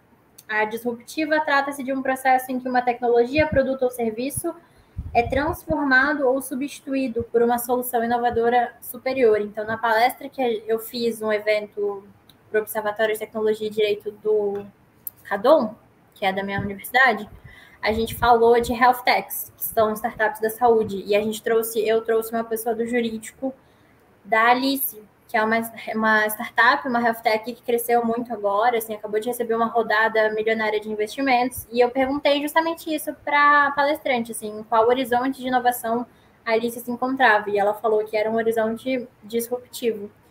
Então, acho que é muito legal a gente pensar isso. Esse curso, inclusive, foi uma coisa que me abriu muito a cabeça, sabe? Esse curso e alguns outros grupos de pesquisa que eu participo. Porque, até voltando um pouco ao assunto, e falando do que a gente estava falando antes de opções e carreira e escolhas, às vezes a gente escolhe muito mal porque a gente não tem acesso à informação. Então, coisas que a gente nem sabia que existiam. Então, como a gente vai se interessar por isso, sabe? Como eu falei, eu pensava em fazer concurso público, mas eu não sabia que existia um mundo de inovação, de startups. Eu não sabia que existia a propriedade intelectual no audiovisual e na softwares e outras áreas, que são coisas que eu estudo hoje em dia. Então, é muito importante e acho que é legal a gente estar aqui discutindo isso justamente para abrir essa porta para quem está ouvindo. Muito importante, galera, a gente pesquisar essas coisas e pesquisar novos cursos. Tipo, eu fiz esse curso com uma bolsa integral. Então, sabe, às vezes é só você pedir uma oportunidade que ela aparece e te abre muitos horizontes e te abre muito um mundo de escolhas que você não sabia que existia. Então, como você escolher? Com certeza, você tem toda a razão. Faz parte do processo de inovação, geração de novas ideias, né? E isso também pode ser inserido dentro da profissão. Assim como qualquer coisa, a gente quer, para que algo permaneça, ela tem que estar constantemente se transformando. E nós, como profissionais, também. Que nem quando a gente vai comprar um celular novo, a gente quer um celular mais tecnológico e potente do que o anterior. Por isso que as empresas de celulares grandiosas, como a gente conhece a Apple, Samsung, se mantêm até hoje, porque elas estão sempre inovando. E essa inovação ela não é só no produto, é na entrega, como eu disse para vocês, experiência do cliente, né? A forma com que ela se apresenta, onde ela está disponível. O experimento ele é uma fase também dentro da inovação, a forma com que eu inovo na forma que o cliente experimenta o meu serviço, na entrega. E como cliente, como profissionais também, que nem você disse, Ana, faz muito bem você fazer cursos, porque ele sempre agrega, o conteúdo ele sempre agrega, ou ele abre a cabeça, ou ele ajuda a gente a decidir algo que a gente não quer. Então, é muito importante isso. E como profissional, a gente tem que estar sempre inovando, estudando, porque coisas novas vão surgindo, senão a gente fica para trás, né? Enferrujado. Sim, com certeza. E indo para a próxima pauta agora,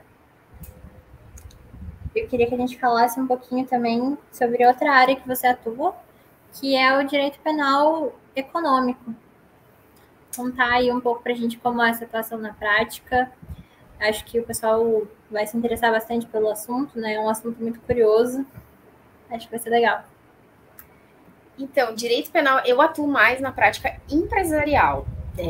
Empresarial mais purinho, né? Empresarial, implementação de empresas e tudo. O direito penal econômico, ele é uma paixão que eu tenho e que eu quero desenvolver ainda mais, porque eu junto ela com compliance.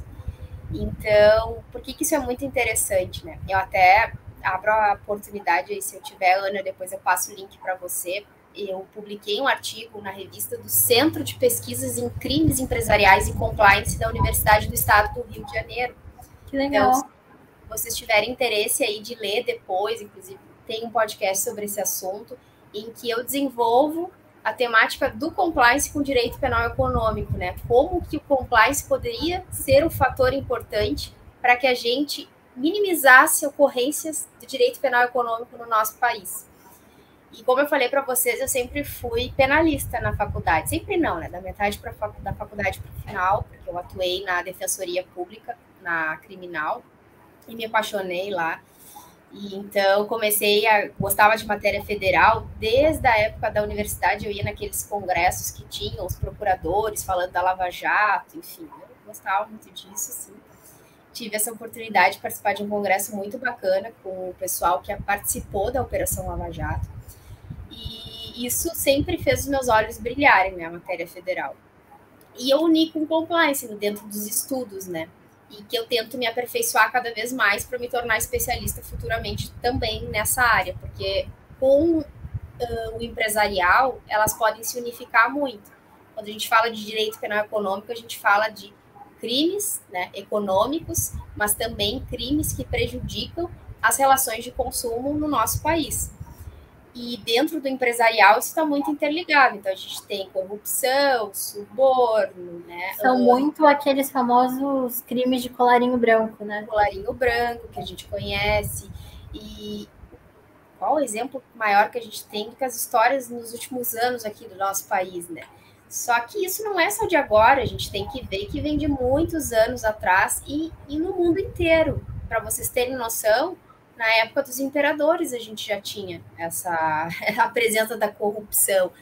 Vamos usar um exemplo mais antigo aí. Na época pré-histórica, com certeza, aqueles que confiavam o seu alimento no amiguinho do lado, que ia caçar lá e depois ia embora e o amiguinho passava esse outro alimento para alguém. E dentro da época histórica ali, da idade em média, principalmente, mas na idade também da época dos imperadores, em que a gente tinha já a corrupção presente ali, os imperadores como dentro do poder, que pegavam dinheiro público, desviavam esse dinheiro. Então, a história ela não é nova. A história ela é bem... A gente foi fundado muito nesse viés do patrimonialismo, né? É o famoso jeitinho brasileira, que a gente acha que só tem aqui, tem em outros lugares, mas que aqui é muito presente, né? A gente é quase um exemplo de patrimonialismo em referência, assim, para o exterior, há muitos anos. Muito aquela questão também das práticas, assim, eu esqueci o nome agora, mas daquela época da política café com leite, sabe? Em que você tinha um cerceamento da liberdade de votar e você tinha o voto do cabresto, era isso que eu estava tentando lembrar. muito a ver com isso também, né? Então a gente, sabe, tem no nosso DNA brasileiro essa questão. É que, na verdade, Ana, o que acontece? Nosso país, ele, infelizmente, é referência nisso, né? É vergonhoso, mas por quê? Não porque não tem em outros países isso. Tem, só que a forma com que isso é regulado aqui ainda é muito frouxo. Nós temos muita legislação, só que o problema é que a legislação ainda não é efetiva. Então, não adianta a gente criar milhões de leis em que essas leis elas não são efetivas para aqueles casos. Se nós compararmos lá com a Europa ela já tem dentro da previsão legal, e os Estados Unidos também, se não me engano, eles punem qualquer tipo de prática em âmbito privado relacionado a suborno e corrupção. Aqui no nosso país, a gente só tem a questão legal em que pune corrupção pública, corrupção no setor público. Então, se empresas estão se corrompendo ali e estão praticando corrupção privada, a gente não tem previsão legal, a gente não tem punição para suborno, é algo que a gente quer ter, mas não tem. Não sabia disso. A gente tem para a questão da corrupção, tá ligado também a funcionário público, toda aquela questão legal dentro do Código Penal. Mas a gente ainda não tem essas outras previsões legais. Só que não basta fazer só a lei. O nosso sistema ele ainda é muito fraco, ele é muito frágil. E o compliance, eu volto a falar aqui, a chata do compliance, mas para vocês verem a importância, por que ele seria tão interessante no direito penal econômico? Ele ajudaria a minimizar, não extinguir crimes econômicos e financeiros.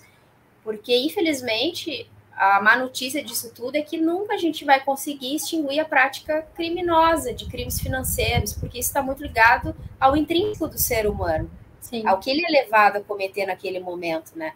Então, crimes vão continuar acontecendo, só que a gente tem como minimizá-los.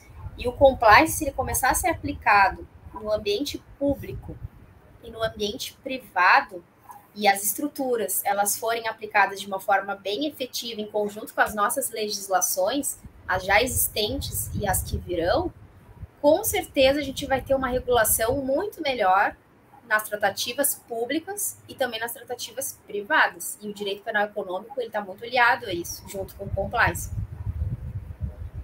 Sim, muito interessante. Eu realmente não sabia dessa questão da falta de leis aí para o âmbito privado. E é um problema que a gente vê aí em todas as searas, eu acho, do direito, em todas as esferas, né? Essa questão da má efetivação plena desses direitos na prática. Então, mudando um pouco, saindo um pouco do viés do empresarial e do econômico, a gente vê isso muito em crimes de violência doméstica, né? A existência de medidas protetivas que não passam de um papel que não tem eficácia prática, assim. O agressor vai chegar e a mulher vai mostrar, toma, medida protetiva. E aí? Faz o quê, né? E aí, depois que morreu, vai ficar lá o papel para contar a história. Então, é uma coisa que a gente vê que se repete, né? Em todas as áreas, em todos os aspectos. A gente efetiva muito mal esses direitos. A gente já tem a gente é um regime de civil law, então tá tudo ali positivado na lei, tudo esmiuçado, uma Constituição enorme, um Código Civil enorme, um Código Penal enorme, tipificando do mais simples ao mais complexo, sabe? E não tem uma efetivação disso na prática, é muito triste. Eu acho que isso está muito ligado à cultura também, né? Porque nós não temos essa cultura, infelizmente, como povo, nós não temos essa cultura. Porque se vocês forem pensar, as leis, a gente precisa de leis. Não, a gente não precisa de leis, a gente já está com uma penca de leis, entendeu? Cada vez surgem mais e mais leis. De leis a gente tem, suficientes para aplicar em vários casos. Agora, a questão da aplicabilidade, do efeito da aplicabilidade é o problema. Só que isso, assim, vai partir para vários lados, né? Questão da aplicabilidade, questão da administração, o que tem por trás dessa administração, e também a gente não pode só culpar, por exemplo, a administração, a gente também tem que ver a sociedade como um todo. A sociedade está disposta a cumprir. É muito simples. Vamos sair do Brasil e ir para um país da Europa, a gente vai ver, a partir da premissa da educação de um país. Não interessa a classe social dentro daquele país, mas a cultura deles já é para respeitar, não depredar um patrimônio público, não pichar, não destruir, porque aquilo eles sabem que também são deles. E, infelizmente, no Brasil, a gente não tem essa cultura.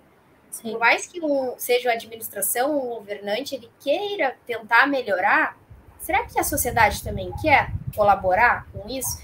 Então, assim, dentro da legislação, isso é muito complexo, porque a gente precisa ter lei, precisa ter aplicabilidade e precisa ter eficácia da aplicabilidade. E por trás da eficácia da aplicabilidade, há tantos outros setores que a gente tem que ordenar ainda dentro do nosso país. Sim. Senão a lei se torna ineficaz, né? Sim, é o que a gente vê em muitos casos.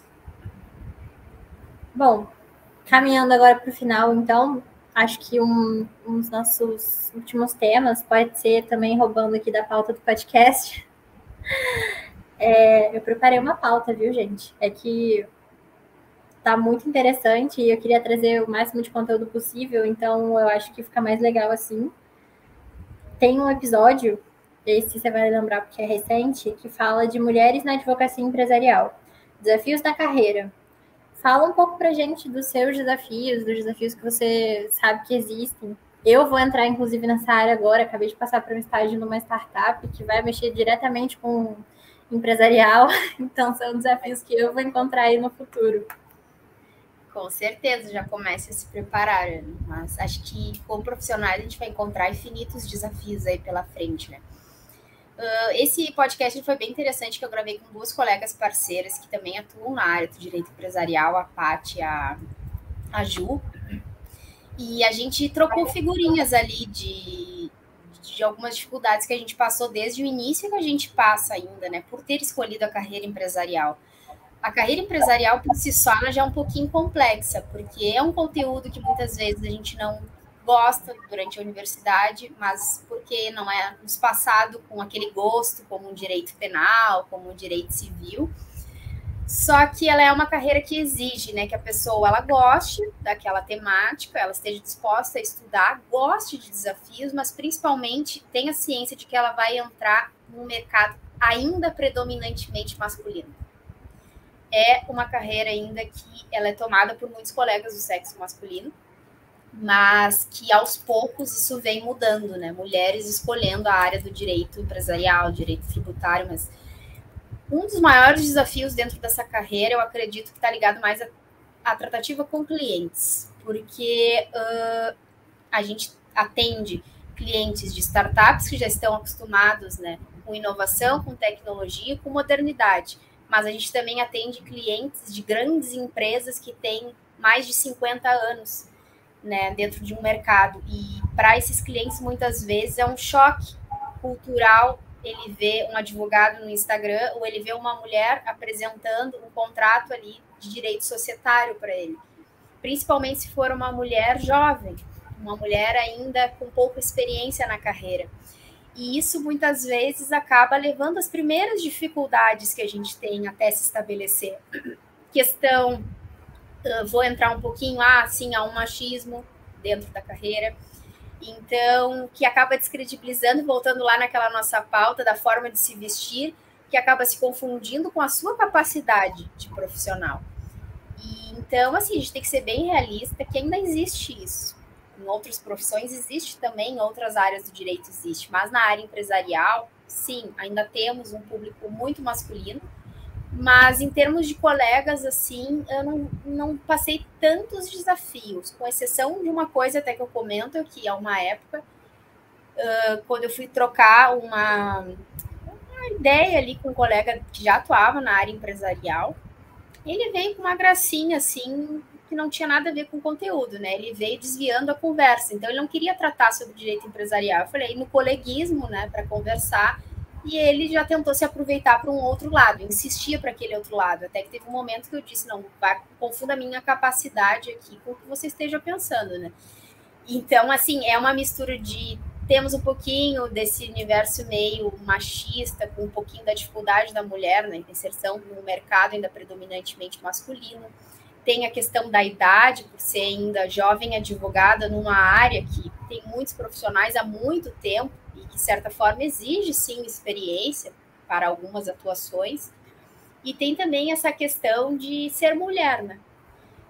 Eu acho que a mulher ainda ela é muito vista como vulnerável para algumas áreas, né? E olha que eu sou uma pessoa que eu não defendo, como eu disse para vocês, estou aqui me vitimizando, não. Mas eu tenho que ser realista, e dentro do direito empresarial existem ainda essas coisinhas, um pouquinho, não se assustem. Só que quando a gente está disposta, a gente quebra isso numa boa, né? Esses foram alguns dos desafios, assim, que eu passei, também dividi com umas colegas, porque a gente vive, assim, um pouquinho de... A gente é um pouquinho subestimado, às vezes, no início ali, mas depois a gente aprende e vai fundo. Faz parte do universo. Sim. Eu vejo muito isso também no mercado financeiro, assim como no empresarial. Eu faço alguns cursos de finanças e eu já vi as mentoras comentando um pouco sobre isso. Eu faço um curso, todos esses 2 cursos que eu faço um de finanças pessoais e um de investimentos no mercado financeiro. E o de investimentos, a professora já comentou uma vez que, por exemplo, diziam para ela que ela nunca entenderia daquele determinado assunto, que ela não tinha capacidade, que ela não conseguiria fazer sozinha. Eu acho que isso está muito também atrelado ao fato dela ser mulher, sabe? O fato dela ser jovem como a gente também.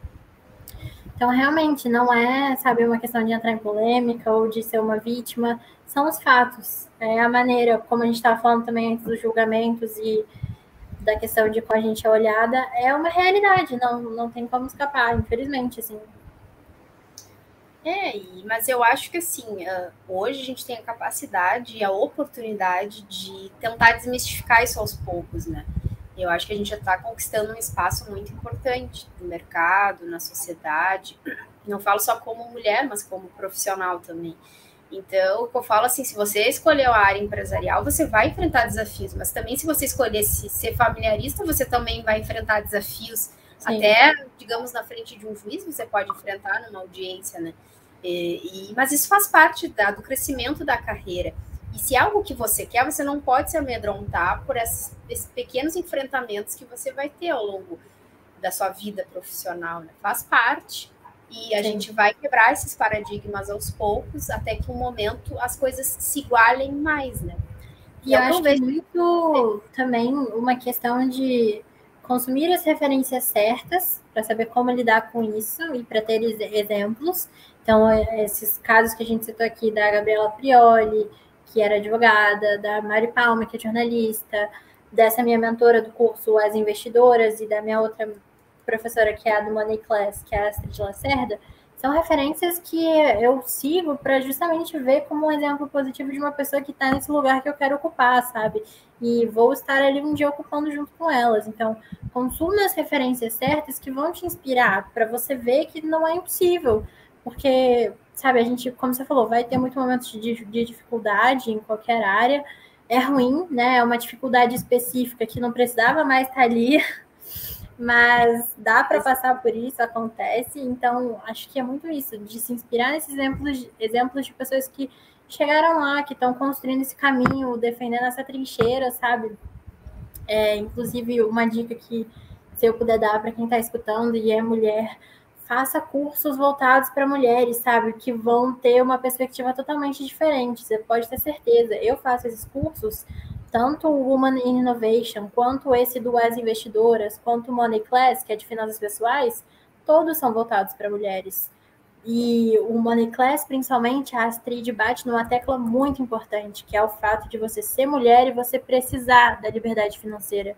Você, enquanto mulher, vai ter um momento em que você precisou, teve ou não teve um dinheiro para te tirar de uma situação negativa, seja um relacionamento abusivo, seja um problema em casa, seja um problema no trabalho. E então, essa questão da independência financeira é muito importante para a gente que é mulher, assim. Então, sabe, buscar esses cursos, buscar essas referências. Com certeza, com certeza. Eu assino embaixo. E eu acho que aos poucos a gente vai quebrando esse padrão que ainda existe, né? Mas é uma coisa que a gente tem que aprender, que o que importa é a nossa capacidade. A gente sabe que nós somos capazes de alcançar ou de fazer um bom trabalho, nada vai nos segurar. E não, é só a gente ir em frente, enfrentar. Com certeza.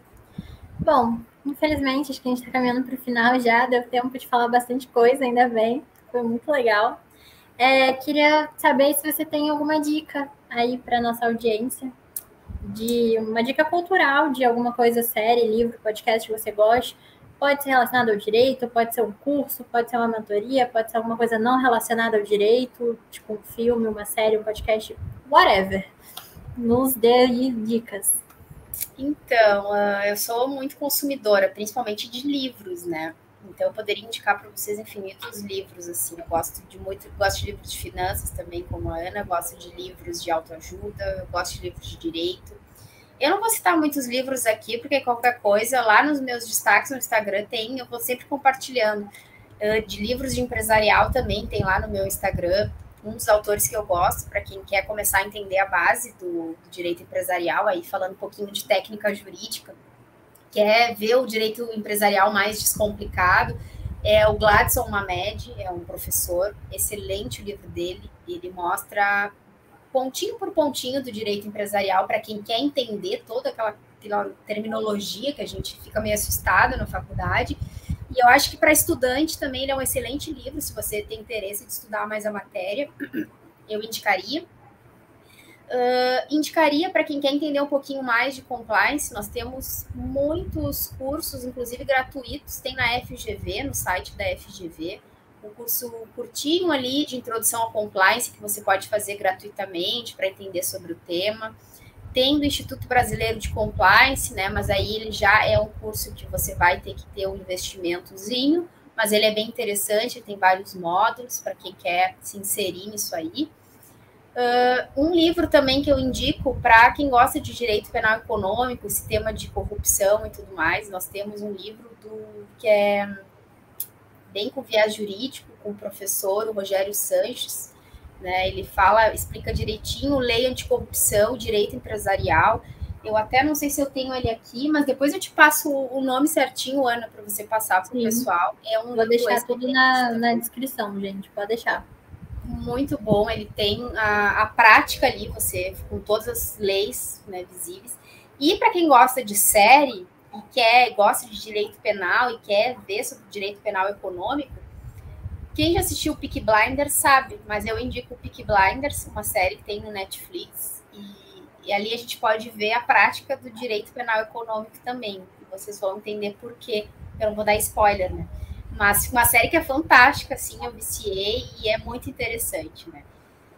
E assim, tem outras séries que eu gosto bastante. Marketing, só para finalizar, né, para não falar, para as mulheres, que eu acho que o homem não vai gostar muito, mas uma série que eu acho uma graça, assim, sou bem viciada, é Emily em Paris.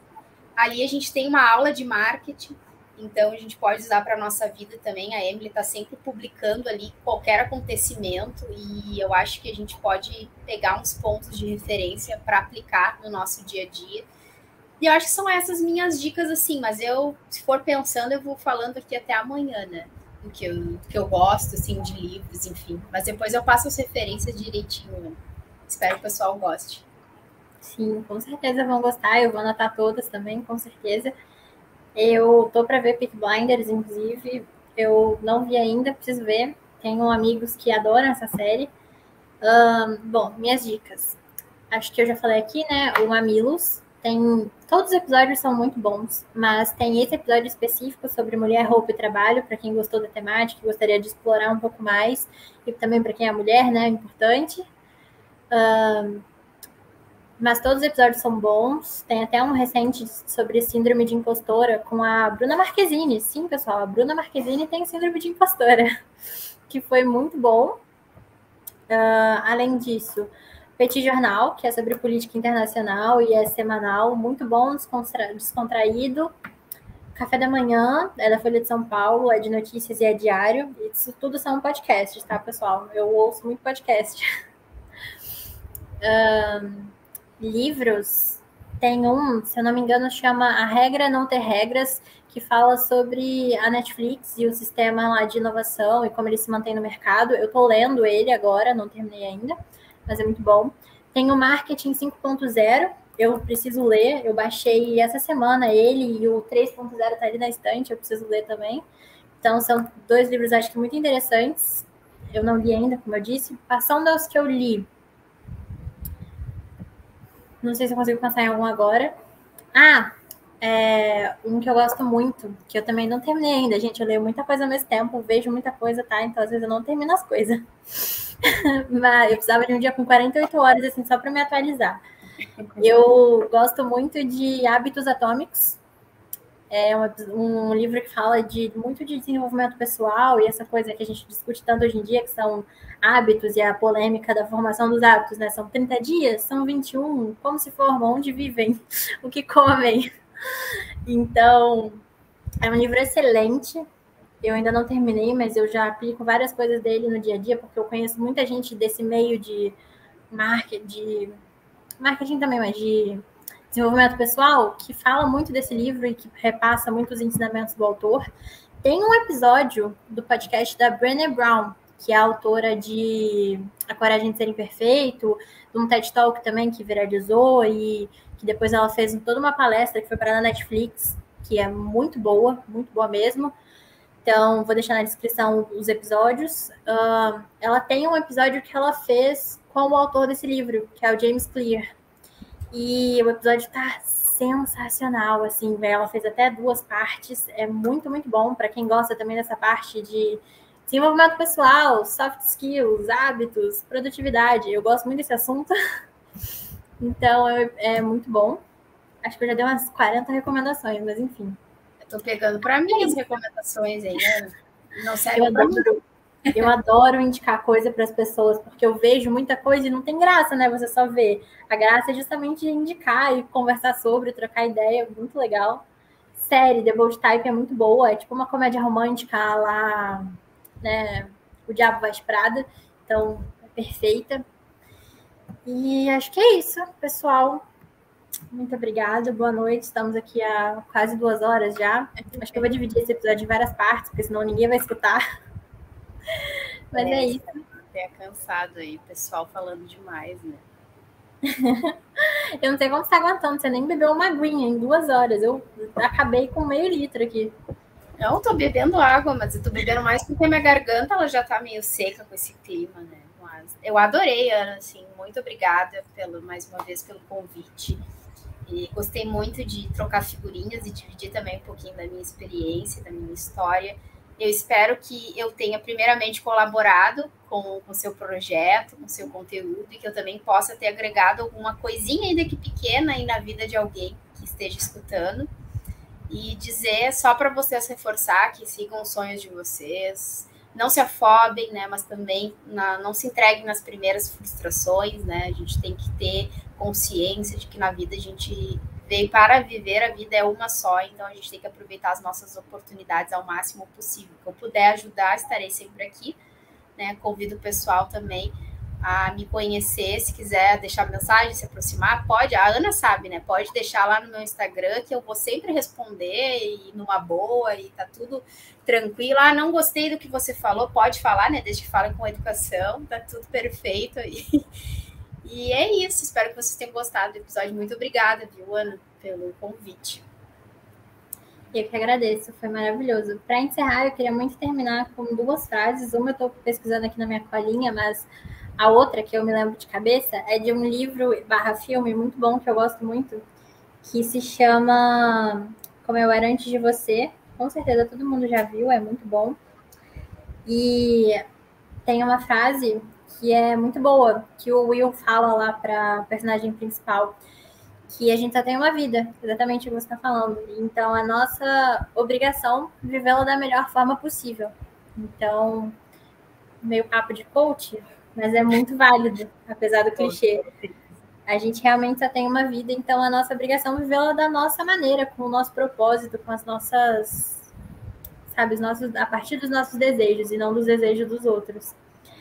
E uma frase também da Angela Davis, que eu gosto muito, que é assim: não acho que tenhamos outra alternativa senão permanecer otimistas. O otimismo é uma necessidade absoluta. Acho que é muito importante para esse tempo que a gente está vivendo, meio sombrio, e para levar para a vida mesmo, sabe? Ter otimismo, uma hora as coisas melhoram, e, sabe, não necessariamente é sobre o que acontece com você, mas sobre como você reage a isso. Então, tentar reagir de uma maneira positiva para a gente.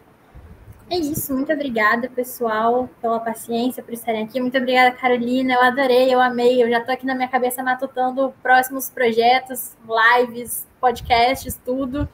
Com certeza. Vou te convidar para 1000 coisas, assim, você já está, sabe, tá sendo convidada ao vivo, que é para não poder dizer não. Com certeza. Olha, eu estou honrada, eu que agradeço o carinho, fico feliz. Muito obrigada. E é isso, pessoal. Boa noite. Boa noite, pessoal. Até mais. Até.